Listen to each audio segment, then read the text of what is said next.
The crack of Hunter's palm across my face echoed through our kitchen like a gunshot, and our 6-year-old twins, Emma and Jeffrey, dropped their cereal spoons in stunned silence. As I steadied myself against the granite countertop, tasting blood, from my split lip something unexpected happened. I smiled, not a trembling, broken smile of a beaten wife, but a slow, knowing smile that made Hunter's confident smirk falter as he realized he had just given me exactly what I needed. Before we jump back in, tell us where you're tuning in from, and if this story touches you, make sure you're subscribed, because tomorrow I've saved something extra special for you. The morning light filtered through our floor-to-ceiling windows in our Connecticut estate, casting long shadows across the pristine marble floors that would soon be stained with more than just spilled orange juice. I had been waiting 3 years for this moment.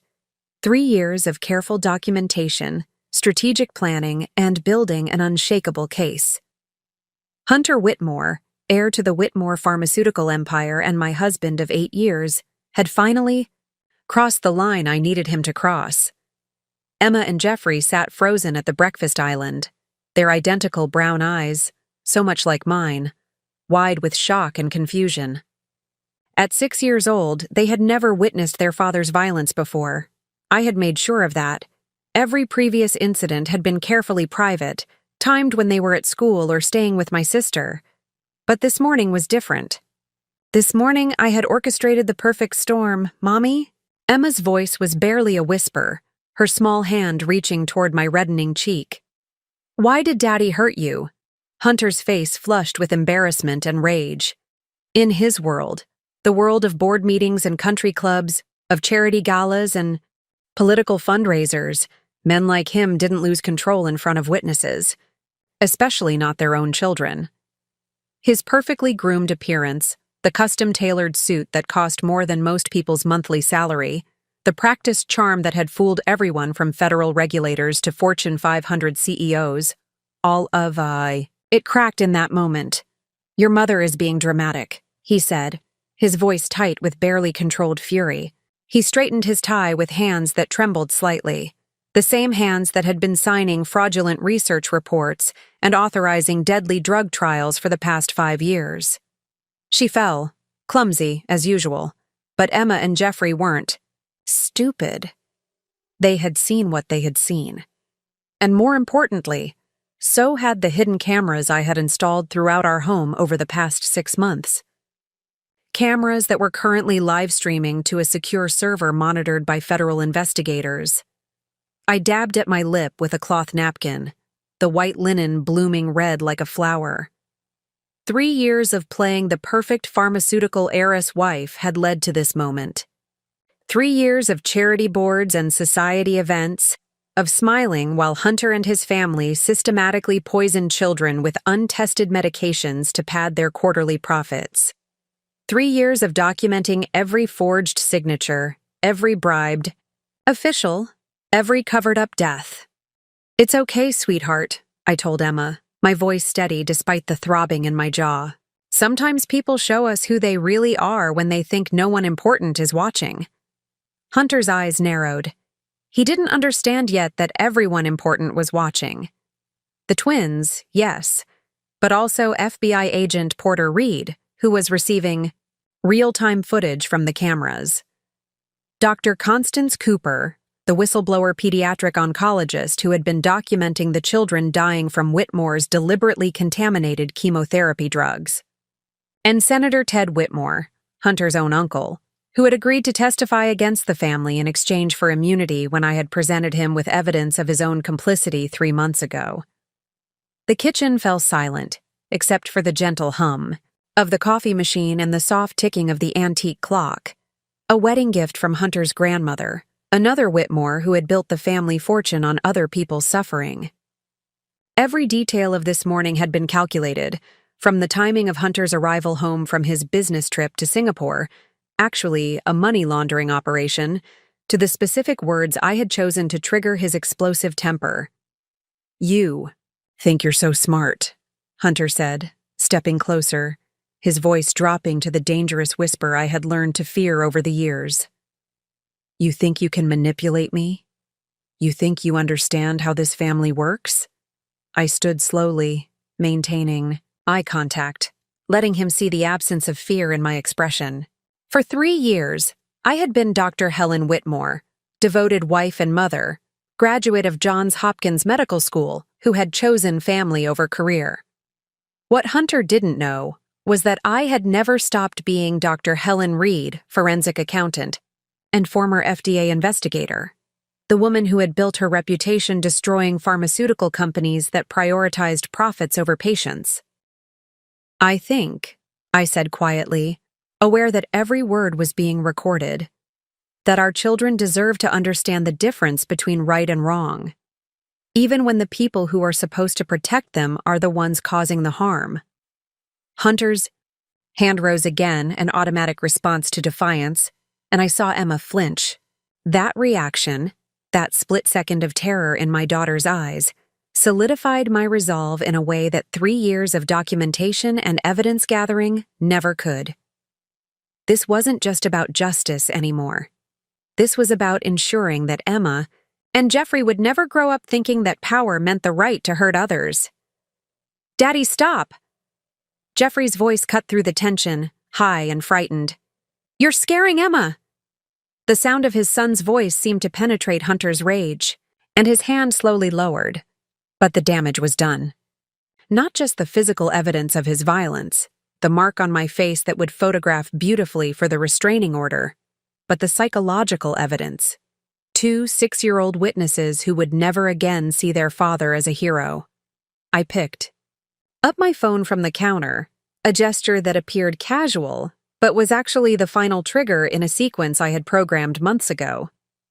With one swipe, the video evidence from this morning would be automatically distributed to law enforcement, media outlets, and regulatory agencies across 3 countries.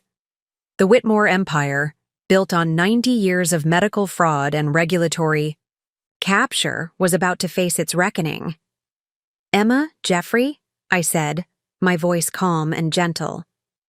"Would you like to help Mommy pack some suitcases? We're going to stay with Aunt Amelia for a while." As the twins slid down from their chairs, still confused but trusting in my composure, Hunter finally understood that something fundamental had shifted. The woman he had been controlling and manipulating for 8 years was gone, replaced by someone who had been planning this moment longer than he could imagine. The morning sun continued to stream through our windows, illuminating a house that would soon be seized by federal agents, casting light on a family that would soon be torn apart by truth, and revealing a woman who had just ensured that justice would finally find the Whitmore family. And it all started with a slap that Hunter thought would silence me forever, but instead became the sound that would bring down everything he had ever built. 6 months earlier, my life looked like a magazine spread. Every morning at precisely 6:30 a.m., I would wake in our master suite overlooking the manicured gardens of our Fairfield County estate, slip into designer athleisure, and begin the carefully choreographed routine that defined Mrs. Hunter Whitmore's existence. The reflection staring back at me from the bathroom mirror was everything Hunter's family had ordered. Blonde highlights touching up monthly at the most exclusive salon in Greenwich, skin maintained through weekly facials and quarterly eye procedures, body sculpted by a personal trainer who cost more than most people's annual salaries. I was 34 years old and looked 28, thanks to a dermatologist who specialized in keeping pharmaceutical heiresses camera-ready for charity events. Hunter would emerge from his walk-in closet at exactly 7:15, already dressed in one of his 40 identical navy suits, each custom-tailored in London and costing more than a new car. His morning routine was as mechanically precise as a Swiss watch: coffee black, no sugar, exactly 2 pieces of whole grain toast with a thin layer of organic almond butter. He would scan his phone while eating, occasionally making dismissive sounds at whatever headlines caught his attention. "The FDA is being unreasonable again," he would mutter, not really speaking to me but performing the role of the concerned pharmaceutical executive. "They want another 6 months of trials for the pediatric leukemia drug. Children are dying while they demand unnecessary paperwork."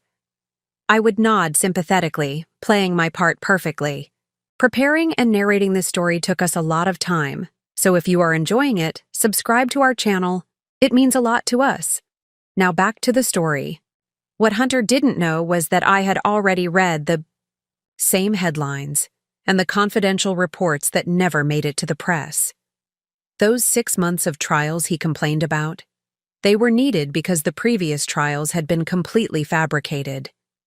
Children weren't dying from bureaucratic delays. They were dying from Whitmore Pharmaceuticals' deliberately poisoned medications. The twins would join us at 7:30, dressed in their expensive private school uniforms, chattering about playground politics and upcoming tests. Emma was reading at a 4th grade level despite being only 6, while Jeffrey had already shown remarkable aptitude for mathematics. They were bright, curious children who asked questions that pierced through adult deceptions with uncomfortable accuracy. "Daddy, why do some kids at school get sicker after taking medicine?" Emma had asked one morning, her innocent brown eyes fixed on Hunter's face. Hunter's fork had paused halfway to his mouth. "Medicine always makes people better, sweetheart. Those children were probably already very sick." But I knew better.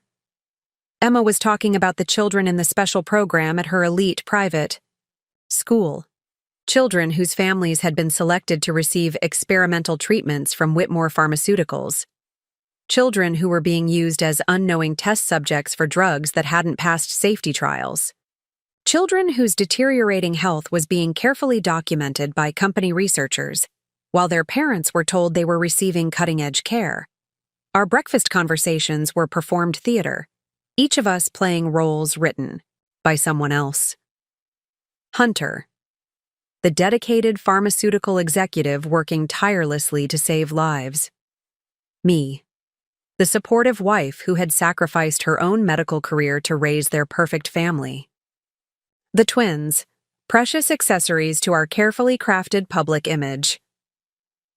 After breakfast, I would drive the children to Whitmore Academy, the private school founded by Hunter's great-grandfather and funded through a charitable foundation that was actually a money-laundering operation. The school itself was legitimate, filled with brilliant teachers and exceptional students, but its funding came from profits made by poisoning other children. The irony was never lost on me as I watched Emma and Jeffrey receive the best education money could buy, paid for with blood money. Returning home, I would begin my official duties as a Whitmore wife. Phone calls to coordinate charity events, meetings with interior designers to maintain our showplace home, appointments with personal shoppers to ensure my wardrobe met family standards. Every aspect of my day was designed to reinforce the image of Whitmore Pharmaceuticals as a company led by good people who cared about families. The estate itself was a masterpiece of careful presentation. 47 acres of perfectly maintained grounds, featuring a tennis court where I took lessons I didn't need, a pool where I swam laps in designer swimwear, and gardens where I posed for society photographers during charity events. The house had been featured in Architectural Digest twice, presented as the home of a family dedicated to both luxury and service. What the magazines didn't show were the spaces I had claimed for myself. The small office adjacent to my walk-in closet, officially designated for managing household staff and charitable commitments. The basement wine cellar, where among bottles worth thousands of dollars, I had installed a sophisticated computer system hidden behind false walls. The garden shed, innocuous and rarely visited, where I maintained equipment for testing pharmaceutical samples stolen from Hunter's briefcase. My afternoons were filled with the performance of privilege. Lunch at the country club with other pharmaceutical wives, our conversations carefully monitored and reported back to our husbands. Shopping expeditions to Manhattan, where every purchase was tracked and analyzed for appropriateness. Spa appointments where relaxation was really reconnaissance, gathering intelligence from other wealthy wives whose husbands worked in related industries. The most elaborate performances came during dinner parties and charity galas. I would wear gowns that cost more than most people's monthly salaries, jewelry that had been in the Whitmore family for generations, and a smile that never faltered even when listening to Hunter give speeches about his company's commitment to children's health. I learned to nod appreciatively when other pharmaceutical executives joked about overly cautious regulators, to laugh politely when politicians made comments about the business of medicine, and to remain composed when testimonials from grateful patients were actually paid actors reading scripts. But perhaps the most challenging performance was in our private moments. Hunter expected a wife who was beautiful, available, and completely uninterested in the details of his work. He wanted someone who would listen to his complaints about regulatory oversight without asking informed questions, who would support his business decisions without understanding their implications, who would represent the family at social events, without ever investigating what that family actually did. For 3 years, I gave him exactly what he wanted while secretly becoming the person he feared most. An expert investigator who understood pharmaceutical fraud better than anyone in federal law enforcement. Every charity event became an intelligence-gathering operation. Every social lunch provided opportunities to cross-reference information. Every intimate conversation with Hunter was recorded and analyzed for evidence of criminal activity. The most difficult part wasn't maintaining the facade. It was watching my children grow up surrounded by the wealth built on other children's suffering. Emma and Jeffrey were developing the casual entitlement that came with extreme privilege, never questioning why they had access to opportunities that others didn't. They were learning that the Whitmore name opened doors and silenced questions, that their family was special in ways that didn't need explanation. Hunter had never hit me during those 3 years of investigation. His control was more sophisticated. Psychological manipulation designed to keep me compliant and isolated. He would praise my appearance while subtly criticizing my intelligence. He would encourage my charitable work while limiting my access to family finances. He would present himself as a protective husband while systematically cutting me off from friendships and professional connections that might challenge his authority. The violence had always been there, lurking beneath his polished exterior, but it was emotional and economic rather than physical. Until the morning when everything changed, when my careful investigation finally gathered enough evidence to threaten not just Hunter, but the entire Whitmore pharmaceutical empire. That was when desperation made him careless, when his need to maintain control finally drove him to cross the line I had been waiting for him to cross. Because sometimes, the only way to expose a monster is to let them reveal themselves completely. The afternoon of that final confrontation, after I had taken Emma and Jeffrey to my sister Amelia's house and ensured they were safe, I returned to our estate for the last time as Mrs. Hunter Whitmore. But instead of packing clothes or gathering sentimental items, I went directly to the one place in our 47-acre property that Hunter had never discovered: my real office. Hidden beneath the floorboards of what appeared to be a storage closet in our wine cellar, accessible only through a biometric scanner disguised as a vintage wine opener, lay 3 years of the most comprehensive pharmaceutical fraud investigation ever assembled by a private citizen. As the concealed panel slid open with a whisper-quiet hydraulic system, I descended into what I privately called my war room.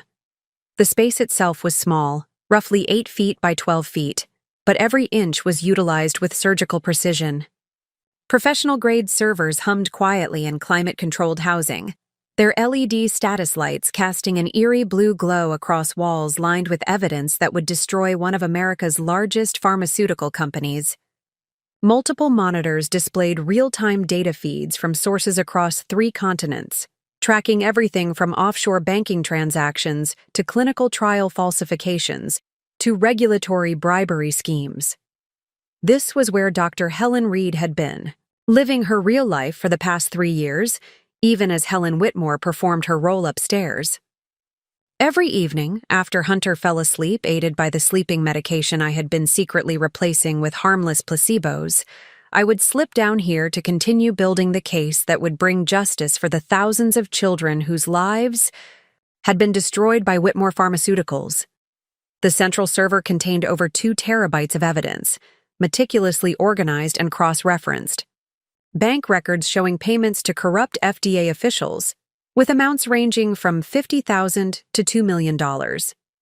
Video recordings of board meetings where executives laughed about acceptable mortality rates in pediatric populations. Audio files of Hunter's private phone calls with foreign government officials, arranging for experimental drugs to be tested on orphaned children in countries with no regulatory oversight. One wall was dedicated to what I called the victim board, photographs, and medical records of 847 children who had died or suffered permanent damage from Whitmore medications over the past 5 years. Each photo was accompanied by detailed documentation, original medical conditions, prescribed Whitmore treatments, documented side effects, final outcomes. The youngest victim was 3 years old. The oldest was 15. All of them had trusted that the medicine designed to heal them wouldn't be their instrument of death. At the center of the wall was a photograph that had driven my investigation from the beginning. 7-year-old Marcus Chen, who had died from liver failure after receiving Whitmore's revolutionary pediatric cancer treatment. Marcus had been Emma's classmate at Whitmore Academy before his family was selected for the experimental drug program. I had watched him deteriorate over 6 months, his parents so grateful for the cutting-edge treatment that they never questioned why their son was getting sicker instead of better. Marcus's death had been the moment I understood that the Whitmore family wasn't just guilty of corporate greed, they were guilty of systematic murder. And Marcus wasn't an isolated case. He was part of a pattern that stretched back decades, hidden behind charitable foundations and medical research grants. The evidence collection had required skills I had developed during my previous career as an FDA investigator, before I met Hunter, and was gradually manipulated into abandoning my professional life. Corporate surveillance techniques, forensic accounting, digital infiltration, all the tools I had once used to prosecute pharmaceutical fraud were now being employed against my own husband's family. Every piece of evidence had been obtained through legal means, though some required creative interpretation of marital property laws. Hunter's briefcase contents, photographed and returned before he noticed. Financial documents left in our shared home office, digitally copied during late-night sessions. Recordings of conversations in our own house, where I had every legal right to document what was said. Phone calls made from our landline, which I co-owned as a spouse. The most damaging evidence came from Hunter's own computers. As his wife, I had legitimate access to our shared home network, and Hunter's arrogance had led him to store incriminating files on insecure personal devices, corporate emails detailing bribery schemes, financial spreadsheets showing money laundering operations, video conferences with international criminal organizations that purchased untested drugs for use on vulnerable populations. But perhaps the most crucial evidence was biological. Samples of the contaminated medications themselves. Using equipment I had installed in our garden shed under the guise of creating an organic chemistry lab for hobby research, I had been testing every medication that passed through our house. The results were horrifying. Medications supposed to treat childhood leukemia were deliberately contaminated with compounds that would cause liver failure. Antibiotics designed for infant use contained toxins that would damage developing nervous systems. Pain relievers for pediatric patients included substances that would create permanent heart damage. Each contaminated sample was documented with chain-of-custody protocols that would satisfy any court in the world.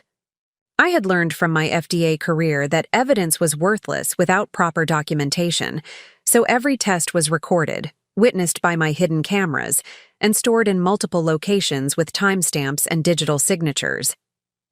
The investigation had also revealed the scope of the Whitmore family's influence. Senator Ted Whitmore wasn't just Hunter's uncle. He was the architect of legislation that had removed safety requirements for pediatric drug testing. Federal Judge Constance Whitmore Cooper wasn't just a distant cousin. She was the primary judge hearing cases against pharmaceutical companies, ensuring that lawsuits against Whitmore never succeeded. Dr. Porter Whitmore wasn't just Hunter's brother. He was the chief of pediatric oncology at 3 major hospitals, steering families toward Whitmore's experimental programs. The family had spent 90 years building a network of influence that allowed them to poison children with complete impunity. Politicians they had purchased, judges they had installed, doctors they had trained, journalists they had bought, all working together to ensure that Whitmore Pharmaceuticals could conduct any experiment they chose on any vulnerable population they targeted. As I reviewed the evidence one final time before transmitting it to authorities, I found myself thinking about Emma and Jeffrey sleeping safely at their aunt's house. They would wake up tomorrow in a world where their father was no longer a respected businessman, but a wanted criminal. Their trust funds, built on blood money, would be seized. Their elite private school, funded by pharmaceutical fraud, would be shuttered. Their extended family, exposed as international criminals, would be imprisoned or fleeing the country. But they would also wake up in a world where justice was possible, where powerful people could be held accountable for their crimes, where their mother had chosen truth over comfort. They would learn that courage sometimes meant destroying everything you had built in order to save something more important: the lives of children they had never met, the integrity of medical research, the possibility that medicine could heal rather than harm. The final piece of evidence I added to the transmission was the recording from that morning's breakfast.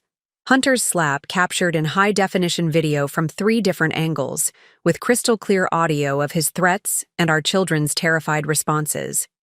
It was the perfect capstone to 3 years of documentation, a moment when his mask slipped completely, revealing the violence that had always lurked beneath his polished exterior.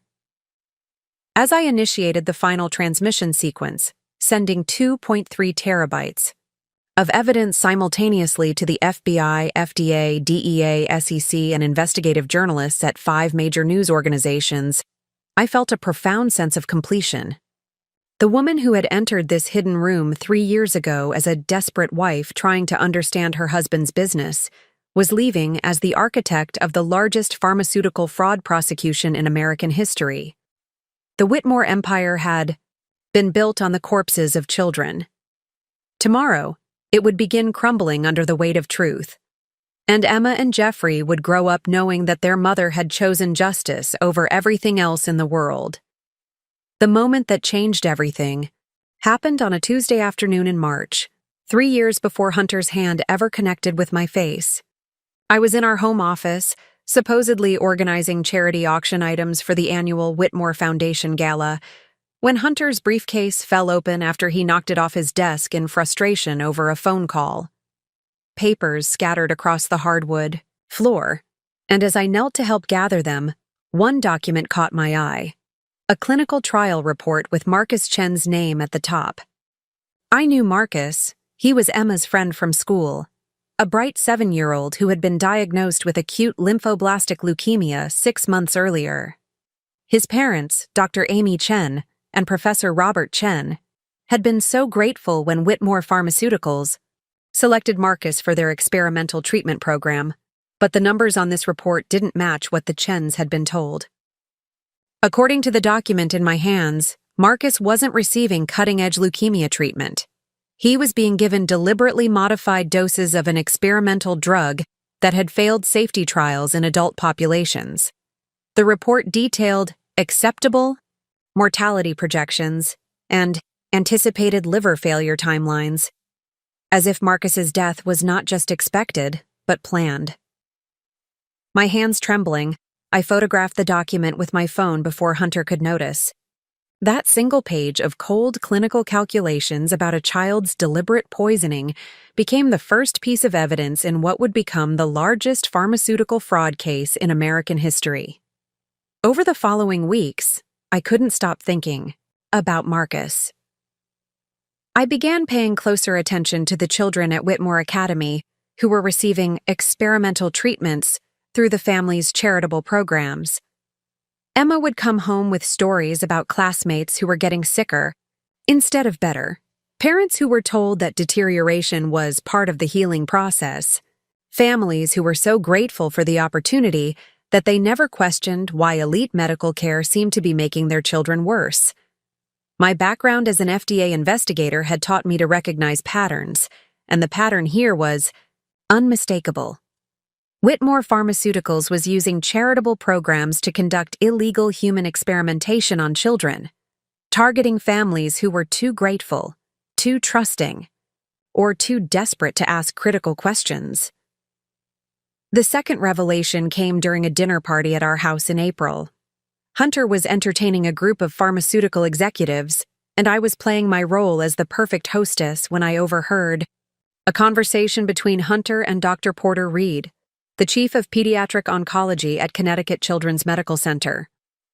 "The new batch of subjects for the leukemia trial are perfect," Dr. Reed was saying, his voice low but clear from where I stood arranging flowers nearby. "Low-income families, mostly immigrants, completely dependent on our charity care. No one will ask questions if we lose a few."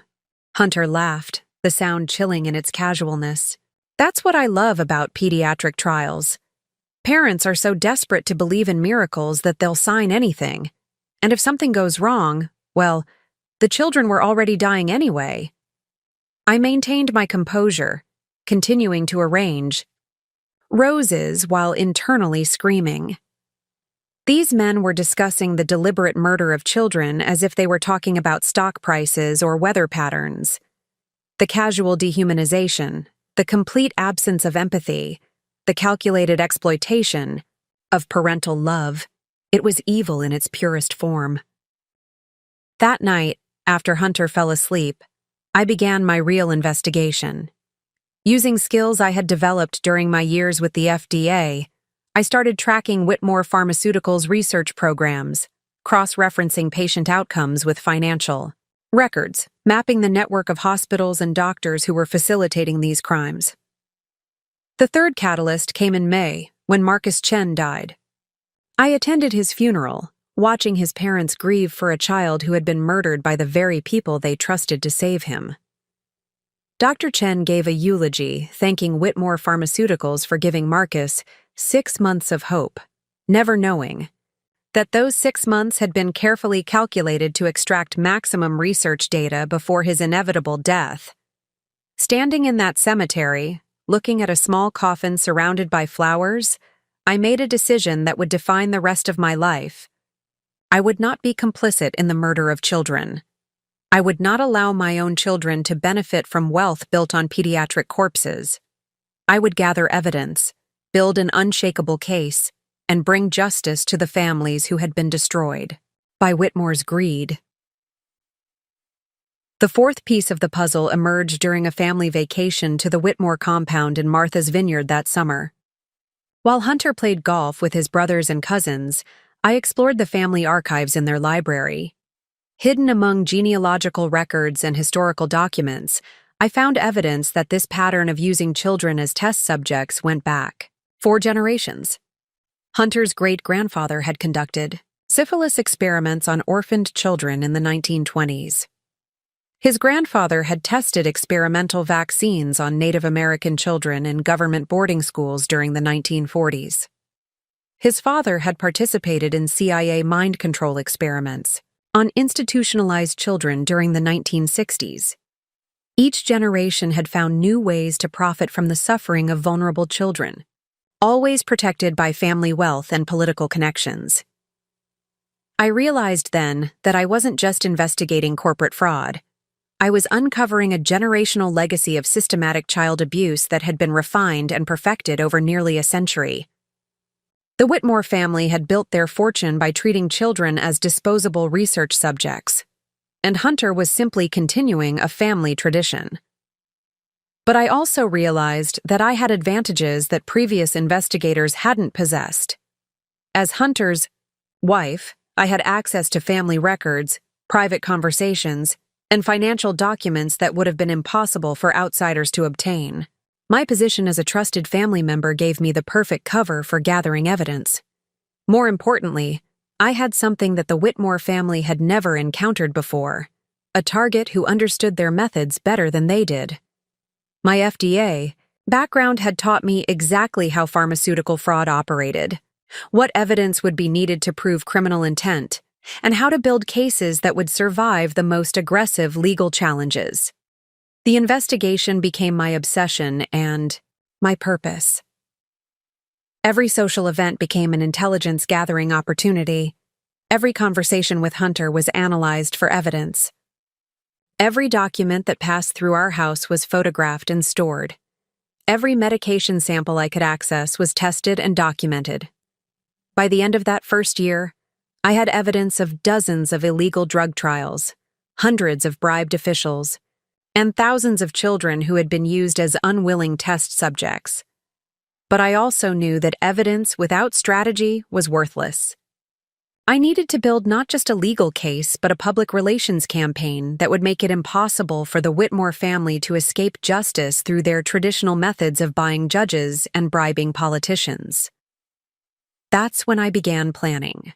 The perfect moment for exposure. A moment when Hunter would reveal his true nature in front of witnesses, giving me the final piece of evidence I needed, while ensuring that the entire world would be watching when the Whitmore empire finally collapsed. The true scope of the Whitmore family's criminal enterprise didn't reveal itself until I gained access to Hunter's private study during a Christmas party at our estate. While 200 guests mingled in our ballroom, celebrating what they believed was pharmaceutical philanthropy, I used a copied keycard to enter the one room in our house that had always been forbidden to me. What I discovered that night went far beyond simple corporate fraud. Hidden behind a false wall triggered by a combination known only to family patriarchs, I found the Whitmore Archive, 4 generations of meticulously documented crimes against children, preserved like trophies, by a family that viewed human experimentation as their birthright. The earliest records dated back to 1934, when Hunter's great-grandfather, Dr. Ezra Whitmore, had established the first Whitmore Children's Health Initiative. The handwritten ledgers, preserved in climate-controlled cases, detailed experiments conducted on orphaned children during the Great Depression. Ezra had infected children with various diseases to test experimental treatments, recording their deaths with the same clinical detachment one might use to document laboratory mice. 1. Entry, dated March 15, 1936, read, Subject 47, female, age 8, expired at 0347 hours following injection of modified diphtheria strain. Convulsions lasted approximately 4 minutes. Recommend lower concentration for subjects 48-52. The matter-of-fact tone, describing a child's agonizing death as routine research data, revealed a level of psychopathy that had apparently been passed down through 4 generations. Hunter's grandfather, Dr. Theodore Whitmore, had expanded the operation during World War II. Using connections with government officials desperate for medical breakthroughs, he had gained access to Native American reservations and rural communities where federal oversight was minimal. The wartime files detailed experiments that would later inspire the Nuremberg trial's medical ethics codes, if anyone had known they were happening on American soil. Theodore's innovation was the development of charitable medical missions that provided cover for illegal experimentation. Teams of Whitmore researchers would arrive at impoverished communities offering free health care, then systematically test experimental drugs on children whose parents couldn't read the consent forms they were signing. The death rates were carefully managed to avoid attention.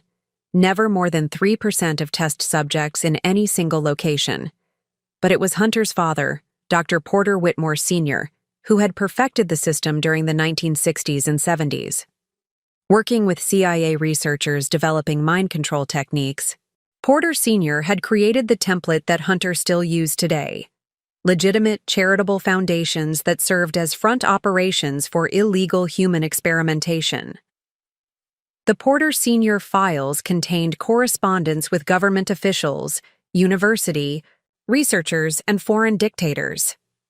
Letters discussing psychological conditioning experiments on institutionalized children. Financial records showing payments to orphanages in exchange for unlimited access to children with no legal guardians. research protocols for testing experimental psychoactive drugs on children as young as 4 years old.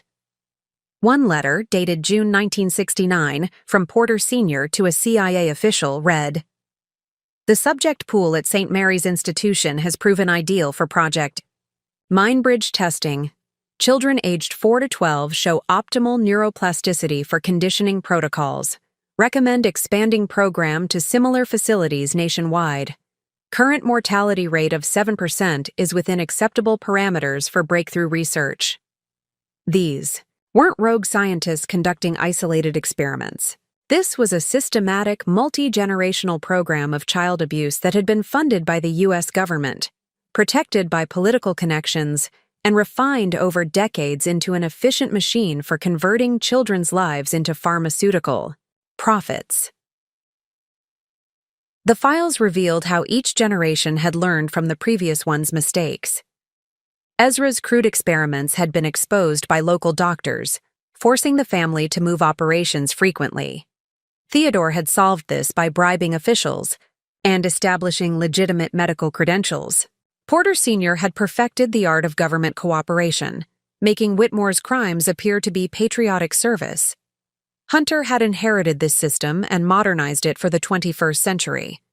Instead of working with the CIA, he partnered with international criminal organizations. Instead of targeting institutionalized children, he focused on immigrant families and low-income communities. Instead of crude psychological conditioning, he used sophisticated pharmaceutical manipulation combined with financial coercion. But the core methodology remained unchanged. Identify vulnerable children whose deaths wouldn't trigger investigations. Gain parents' consent through deception or desperation. Conduct illegal experiments disguised as cutting-edge treatment, and document the results for future refinement. The most disturbing discovery was the family education files, detailed instructions for training each generation of Whitmore children to continue the family tradition. Hunter's own childhood had been a carefully orchestrated program of psychological conditioning, designed to eliminate empathy and normalize the treatment of other children as research subjects. I found report cards from Hunter's childhood tutors, documenting his progress in learning to view human suffering as data. Psychological evaluations praising his analytical detachment when observing controlled experiments on laboratory animals, then homeless children, then institutionalized youth. Video recordings of teenage Hunter assisting in experimental drug trials, learning to calculate acceptable mortality rates as if planning a dinner party. The family had literally bred sociopaths. Generation after generation, each one more sophisticated than the last in their ability to disguise mass murder as medical research. Hunter wasn't just a criminal. He was the product of a century-long program to create the perfect pharmaceutical predator. The files also revealed the current scope of operations. Whitmore Pharmaceuticals wasn't just conducting illegal experiments in the United States. They had facilities in 12 countries, partnerships with corrupt governments in Africa and Asia, and agreements with human trafficking organizations that provided unlimited access to children with no legal protections. The numbers were staggering. Over the past decade alone, Whitmore's programs had killed or permanently disabled more than 3,000 children across 6 continents. The company had developed experimental drugs for everything from biological weapons to cognitive enhancement, using children as test subjects because their developing systems provided more dramatic results than adult populations. As I photographed page after page of evidence, I realized that I wasn't just investigating corporate fraud. I was uncovering what amounted to an international crime against humanity. The Whitmore family had spent a century perfecting the art of killing children for profit, and they had done it with the full knowledge and cooperation of governments, universities, and medical institutions worldwide. But I also realized something else. Their very sophistication had made them vulnerable. The meticulous record-keeping that allowed them to refine their methods across generations had also created an unshakable paper trail of their crimes. The political connections that protected Them from investigation had also created documented evidence of corruption at the highest levels of government. The international scope that allowed them to operate with impunity had also created a web of evidence spanning multiple jurisdictions. The Whitmore family had built the perfect system for committing crimes against children, but they had also, unknowingly, built the perfect system for their own destruction. And I was about to activate it. The transformation from Helen Whitmore, pharmaceutical heiress, to Helen Reed, architect of justice, required more than just gathering evidence. It demanded the construction of an entirely new identity, complete with secure communication networks, financial independence, and escape routes that Hunter could never discover or block. My first priority was establishing financial autonomy. Over 18 months, I systematically converted joint assets into untraceable resources. During my weekly shopping trips to Manhattan, I would visit different banks, opening accounts under my maiden name using documentation I had carefully preserved from before my marriage. Each account received modest deposits, never enough to trigger reporting requirements, but sufficient to build a war chest for the legal battle ahead. I also began selling jewelry and artwork that Hunter had given me over the years, pieces worth tens of thousands of dollars that he would never notice were missing from my extensive collection. A diamond tennis bracelet became funding for surveillance equipment. A vintage Chanel necklace paid for secure servers. A Picasso sketch that had hung in our bedroom for 5 years financed the legal team I would eventually need. The technological infrastructure required careful planning and expert assistance. Through encrypted channels, I contacted Marcus Webb, a former NSA contractor who specialized in providing counter-surveillance services to whistleblowers and journalists. Marcus helped me establish communication protocols that even government agencies would struggle to penetrate. We installed a mesh network throughout our estate, disguised as routine Wi-Fi upgrades that Hunter approved without question. Hidden within this network were secure channels that allowed me to communicate with investigators, journalists, and legal experts without leaving digital traces that could be detected by Whitmore's corporate security team. The camera system required even more sophisticated planning. Using my position as the lady of the house, I coordinated a security upgrade that Hunter not only approved, but praised as forward-thinking. The installation crew, carefully vetted through Marcus's contacts, placed cameras throughout our home that served dual purposes, providing the family security Hunter wanted, while giving me high-definition recordings of every conversation and meeting that took place in our house. The most crucial cameras were placed in locations where Hunter felt most secure: his private study, the family room where he took confidential calls, and the kitchen where he often discussed business during breakfast. Each camera was equipped with facial recognition software and voice analysis capabilities that could identify participants in meetings and flag keywords related to pharmaceutical fraud. Building my legal team required delicate navigation of professional relationships I had abandoned when I married Hunter. I reached out to former colleagues from my FDA days, carefully testing their willingness to take on a case against one of the world's largest pharmaceutical companies. The conversations were conducted through encrypted communications, often during seemingly innocent encounters at charity events or social gatherings. Dr. Constance Cooper, a pediatric oncologist I had worked with during my FDA career, became my first crucial ally. Constance had been investigating suspicious patterns in childhood cancer treatments for years, but lacked the resources and evidence to challenge major pharmaceutical companies. When I contacted her with preliminary evidence of Whitmore's crimes, she immediately understood the scope of what we were facing. Constance introduced me to Agent Porter Reed, an FBI investigator who specialized in pharmaceutical fraud. Porter had been building cases against corrupt drug companies for over a decade, but had never encountered evidence as comprehensive as what I was offering. However, he also warned me about the legal and personal risks I was taking. The Whitmore family has destroyed investigators before, Porter explained during one of our clandestine meetings in a coffee shop 50 miles from our home.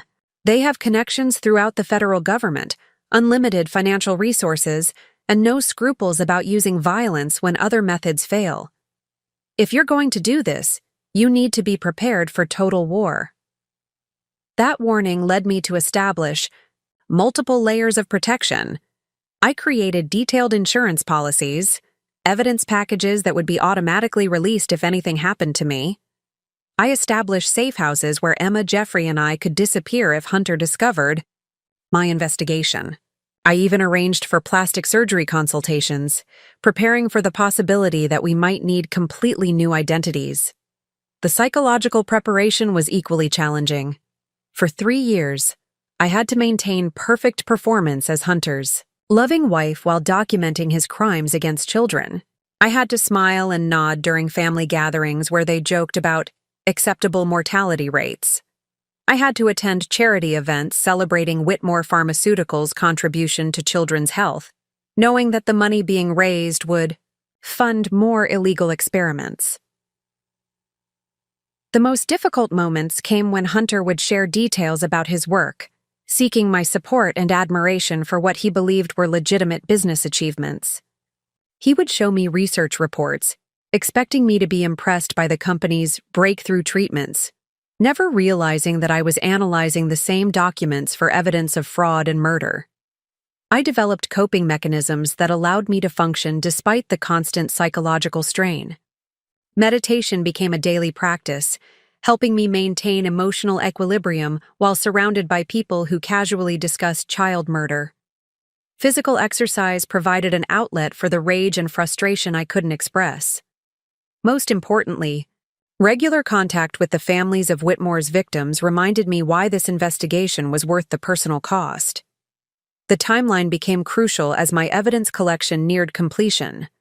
I needed to create a situation where Hunter would reveal his true nature publicly, providing the final piece of evidence while ensuring that law enforcement was prepared to act immediately.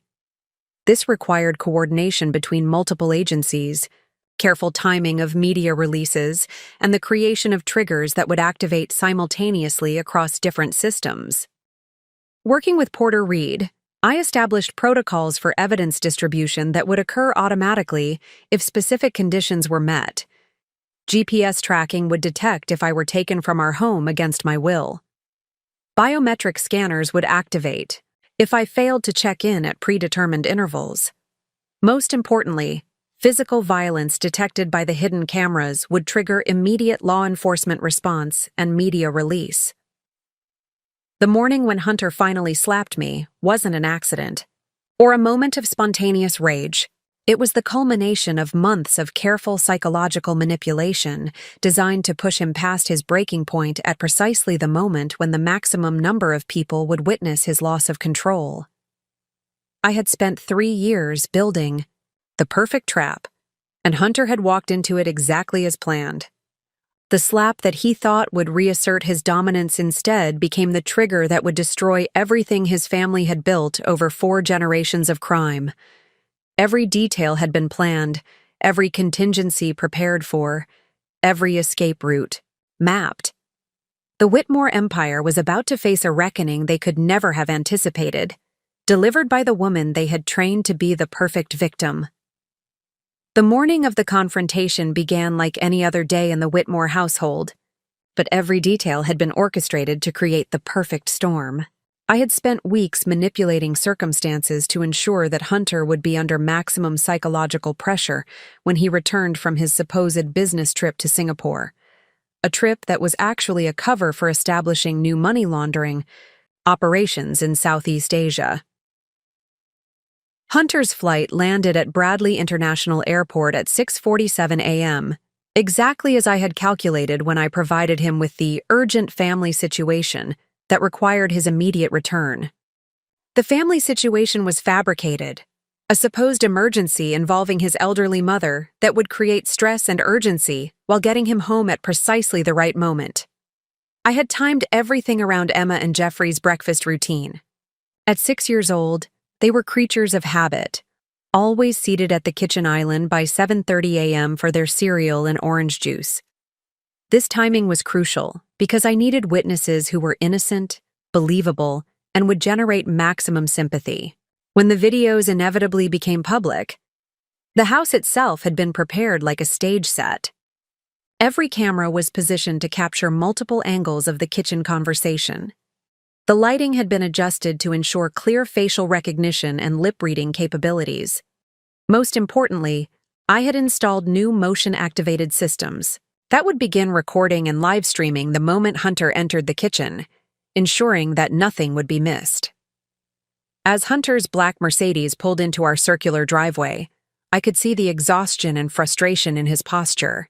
Through the window, the emergency that had summoned him home was designed to put him on edge, and the 12-hour flight with 3 connections, carefully arranged through my contact at his travel agency, had pushed his stress levels to exactly where I needed them.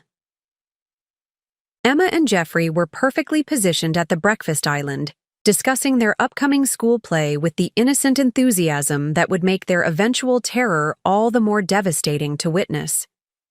They had no idea that their normal Tuesday morning was about to become the moment that would define the rest of their lives. Hunter entered the kitchen at exactly 7:32 a.m., his usually perfect appearance showing signs of strain. His custom suit was wrinkled from travel, his hair slightly disheveled, and most importantly, his emotional control was already compromised by the stress of the fabricated emergency and the demanding travel schedule I had arranged. "Where's my mother?" were his first words, his voice tight with anxiety and irritation. "You said there was an emergency. I flew back from Singapore for this." I maintained perfect composure, knowing that every word and gesture was being recorded in high definition. "Your mother is fine, Hunter. I needed you here for something more important." The confusion in his eyes was exactly what I had been waiting for. Hunter's need for control was his greatest weakness, and confusion about a situation he couldn't immediately understand would trigger his most dangerous impulses. "What are you talking about?" His voice rose slightly, and I saw Emma look up from her cereal with the first hint of concern. This was the moment I had rehearsed hundreds of times in my mind. The words I would speak, the tone I would use, the evidence I would present, all designed to push Hunter past his breaking point in front of the most important witnesses possible: our children. "I'm talking about Marcus Chen," I said quietly, pulling out my phone and placing it on the counter where the children could see it. On the screen was a photo of Marcus that Emma would recognize immediately, her friend from school who had died from Whitmore's experimental treatments. Hunter's face went ashen as he recognized not just the photo, but the implication. I was threatening to expose everything, and I was doing it in front of Emma and Jeffrey. "You don't know what you're dealing with," he said, his voice dropping to the dangerous whisper I had learned to fear. But this time, I wasn't afraid. This time, I was prepared. "I know exactly what I'm dealing with," I replied, my voice steady and clear for the recording devices. "I know about the experimental drug trials. I know about the falsified safety reports. I know about the children who died because your company chose profits over lives." Emma had stopped eating, her brown eyes moving between her parents with growing confusion and fear. Jeffrey had put down his spoon entirely, sensing the tension even if he couldn't understand the words. Hunter's hands began to shake, not with fear, but with rage. The careful psychological conditioning that had made him capable of ordering the deaths of children also made him incapable of accepting defiance from someone he considered his property. "Those children were going to die anyway," he hissed, moving closer to me. "We gave them a chance to contribute to medical progress instead of dying for nothing." The casual dismissal of child murder, spoken in front of our own children, was exactly the kind of statement that would ensure Hunter could never claim his actions were justified or taken out of context. Every word was being recorded, not just by my hidden cameras, but by the phone I had deliberately placed on the counter. "Daddy, why are you talking about children dying?" Emma's voice was small and frightened, cutting through the tension like a knife. Hunter's eyes flicked to Emma, and for a moment I saw something that might have been regret cross his features. but it was quickly replaced by the cold calculation that had allowed him to build his fortune on pediatric corpses. "Your mother doesn't understand how business works, sweetheart," he said, his voice forced into a paternal tone that couldn't hide the underlying fury. Sometimes adults have to make difficult decisions to help people. But Emma wasn't stupid, and neither was Jeffrey. They could see the fear in my posture, hear the anger in their father's voice, feel the wrongness in the air around them. "Mommy, are you scared of Daddy?" Jeffrey asked, his 6-year-old voice carrying a wisdom that no child should possess. That question, asked by his own son, recorded by multiple cameras, impossible to deny or explain away, was the trigger that finally shattered Hunter's self-control. Chiu. Careful facade he had maintained for years, the polished exterior that had fooled regulators and politicians and business partners, cracked completely. His hand rose, trembling with rage, and I knew that the moment I had spent 3 years preparing for was finally here. Everything that happened next would be captured in perfect detail, witnessed by innocent children, recorded in multiple formats, and transmitted immediately to law enforcement agencies. Hunter's violence would not be hidden, denied, or explained away.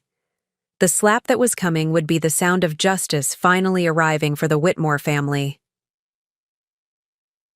The 3 days leading up to Hunter's return had been a masterclass in psychological manipulation, though Hunter never realized he was being played. Every phone call, every email, every piece of information he received was carefully crafted to increase his stress levels and reduce his emotional control to the breaking point I needed.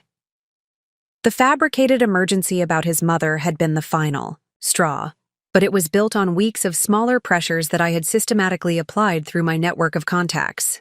His business partners in Singapore had been fed information about potential FDA investigations, making them nervous and demanding.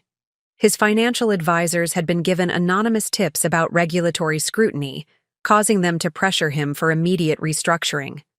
His political contacts had suddenly become unavailable, citing scheduling conflicts that didn't exist. Hunter thought he was dealing with random business pressures and unfortunate timing. In reality, every crisis was orchestrated to bring him home in exactly the mental state I needed, exhausted, paranoid, and primed for violence. The night before his return, I had implemented the final preparations. The children's breakfast routine was adjusted by 15 minutes to ensure optimal lighting in the kitchen when Hunter arrived. I had reviewed every camera angle, every audio pickup, every emergency protocol that would activate the moment violence occurred. More importantly, I had spent hours studying Hunter's psychological profile, developed over 3 years of careful observation and analysis. I knew exactly which words would trigger his rage, which threats would push him past his breaking point, and which circumstances would make him feel cornered enough to resort to physical violence. Hunter's greatest weakness was his need to control narratives. He could tolerate business losses, regulatory pressure, even public criticism, as long as he felt he could manage the story.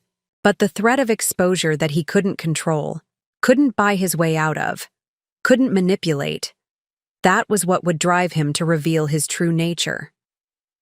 As I waited for his arrival that morning, I reviewed the intelligence I had gathered about his current state of mind. Phone calls intercepted through our home security system revealed increasing paranoia about federal investigations. Emails obtained through keylogging software showed mounting pressure from international partners, who were demanding immediate action to protect their interests. Financial records indicated cash flow problems that threatened the entire Whitmore operation. Hunter was already operating under extreme stress when he walked into our kitchen that morning. My job was to apply precisely the right amount of additional pressure to cause a complete psychological collapse. The key was presenting him with a threat he couldn't immediately understand or categorize. Hunter was accustomed to dealing with regulators who could be bribed, journalists who could be bought, politicians who could be controlled. But a wife who had spent 3 years gathering evidence while maintaining perfect cover? That was outside. his experience, and beyond his preparation. When I mentioned Marcus Chen's name, I watched Hunter's pupils dilate slightly, a stress response that indicated I had successfully triggered his fight-or-flight system. When I referenced the experimental drug trials, his breathing became shallow and rapid. When I spoke about falsified safety reports, his hands began the almost imperceptible trembling that preceded his most violent episodes. But the crucial element was the presence of Emma and Jeffrey. Hunter's conditioning had taught him to compartmentalize his criminal activities, keeping them separate from his role as a father. Forcing him to confront his crimes in front of his own children created cognitive dissonance that his psychological framework couldn't process. I had studied enough of the Whitmore family's psychological conditioning protocols to understand how they worked. Each generation was trained to view certain populations, orphans, immigrants, the poor, as less than human, making it psychologically possible to experiment on their children without experiencing empathy or guilt. But this conditioning broke down when applied to their own families. Hunter could rationalize the murder of Marcus Chen because Marcus was from a poor immigrant family that existed outside Hunter's circle of moral consideration. But Emma and Jeffrey were his children, his genetic legacy, the future of the Whitmore dynasty. Confronting his crimes in their presence forced him to acknowledge the contradiction between his role as a father and his role as a child killer. The psychological pressure was compounded by the physical setting. Our kitchen represented everything Hunter valued about his life: luxury, control, family status. Having that sanctuary invaded by accusations of child murder created a territorial response that overrode his rational thinking. I could see the exact moment when Hunter's psychological defenses collapsed. His face flushed red, his jaw clenched, and his hands formed fists, classic indicators of an impending violent episode. More importantly, his eyes took on the vacant, almost mechanical expression I had documented in my recordings of his phone calls with foreign criminal contacts. The polished businessman was disappearing, replaced by the sociopathic killer who had been created by 4 generations of Whitmore conditioning. Emma and Jeffrey sensed the change in their father even before I did. Children are remarkably perceptive about emotional states, and they could feel the dangerous energy radiating from Hunter as his mask slipped away. Jeffrey's question about whether I was scared of Daddy wasn't just childhood innocence. It was an accurate assessment of a potentially lethal situation. The beauty of my strategy was that Hunter's conditioning made violence inevitable. His psychological programming demanded that he reassert dominance when challenged, especially by someone he considered his property. The same mental conditioning that allowed him to order the deaths of children also made it impossible for him to tolerate defiance from his wife. When Hunter raised his hand, I knew that every camera in the house was recording. Every microphone was capturing his words. Every sensor was monitoring the violence about to occur. But more importantly, I knew that Emma and Jeffrey would witness their father's true nature, providing testimony that no jury could dismiss and no lawyer could discredit. The slap, when it came, would not be just an act of domestic violence. It would be the final piece of evidence in a case that had been 3 years in the making, the moment when Hunter revealed himself to be exactly the monster I had always known him to be. And unlike his previous victims, children who died in hospital, rooms with no witnesses, families who were too intimidated to speak out, researchers who disappeared when they asked too many questions, this time, everyone would be watching. What most people don't understand about psychological conditioning is how precise it becomes after decades of refinement. The Whitmore family hadn't just stumbled into their ability to control Hunter's behavior. They had systematically programmed him since childhood, using techniques that would make CIA behavioral specialists envious. During my 3 years of investigation, I had discovered the exact mechanism they used to trigger Hunter's violent responses. It wasn't random rage or uncontrolled emotion. It was a carefully installed psychological program that could be activated with specific verbal and visual cues.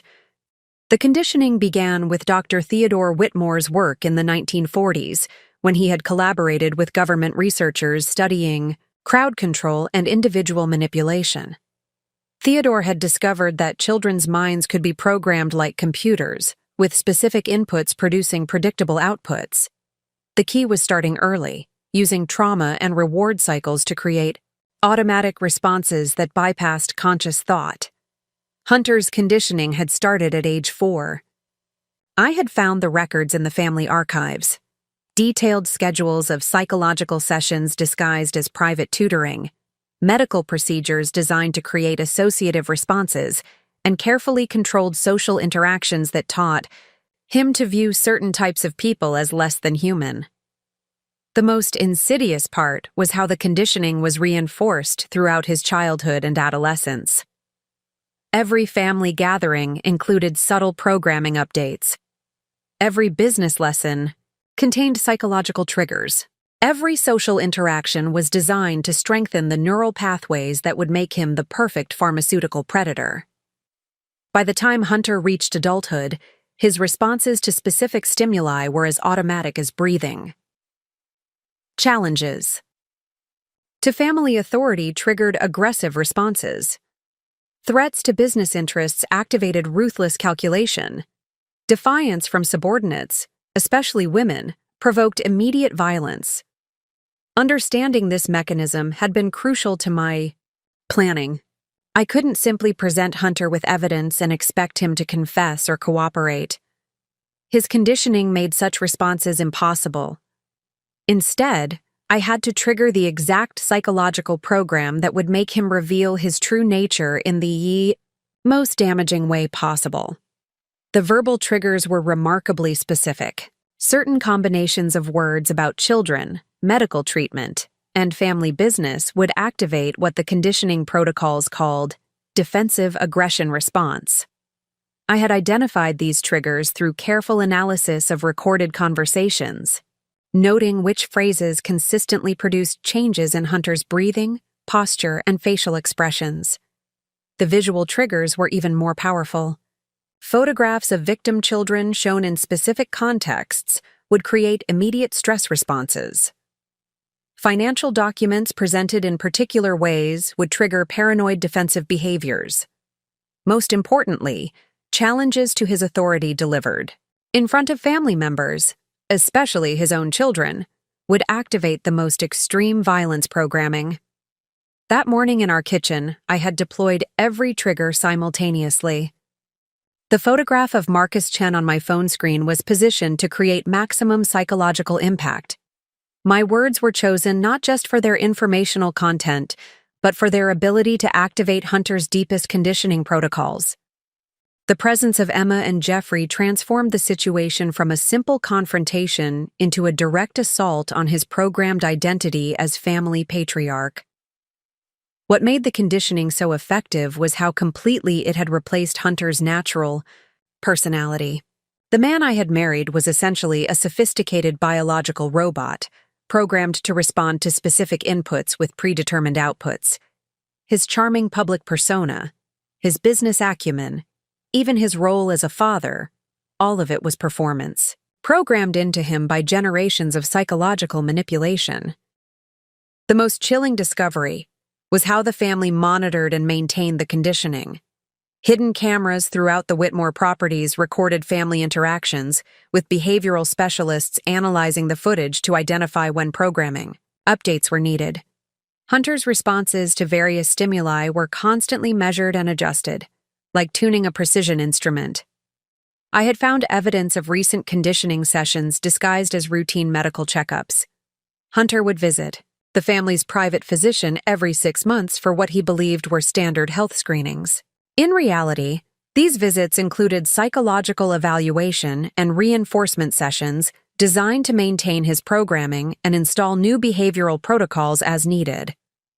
The family had even developed pharmaceutical methods for conditioning maintenance. Hunter's daily vitamins contained low-dose psychoactive compounds that enhanced his receptivity to verbal programming. His periodic business stress medications were actually mind-altering drugs that increased his susceptibility to behavioral modification during family meetings. Most disturbing was the discovery that the conditioning was hereditary, not genetically, but through systematic child abuse disguised as family tradition. Emma and Jeffrey were already being subtly programmed through seemingly innocent family interactions.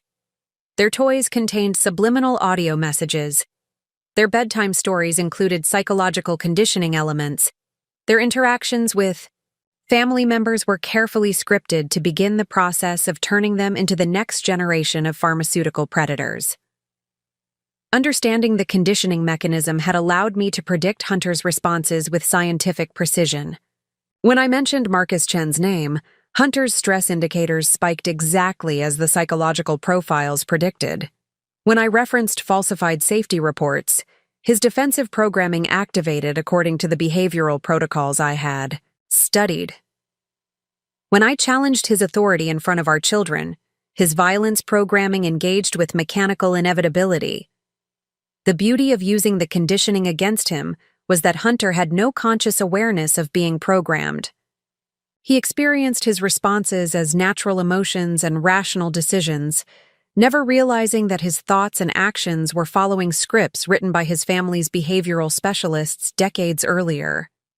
As Hunter raised his hand to strike me, that morning, he thought he was asserting his natural authority as head of household. In reality, he was following a program installed in his mind when he was 4 years old, activated by triggers I had deliberately deployed, performing exactly as I had calculated he would perform. The conditioning that had made Hunter capable of ordering the deaths of children was now going to be the instrument of his destruction. The same psychological programming that had turned him into a monster was about to make him reveal that monster to the world in the most damaging way possible. And the most ironic part was that Hunter would never understand what had happened to him. Even as federal agents arrested him, even as evidence of his crimes became public, even as his empire collapsed around him, he would continue to believe that his actions were his own choices rather than the predictable outputs of a psychological program designed to destroy him. The Whitmore family's criminal enterprise wasn't the work of a few rogue individuals. It was a carefully constructed network involving hundreds of complicit participants across multiple industries and government agencies. During my investigation, I had mapped this web of corruption with the precision of a forensic accountant, documenting how each person and institution contributed to the systematic murder of children.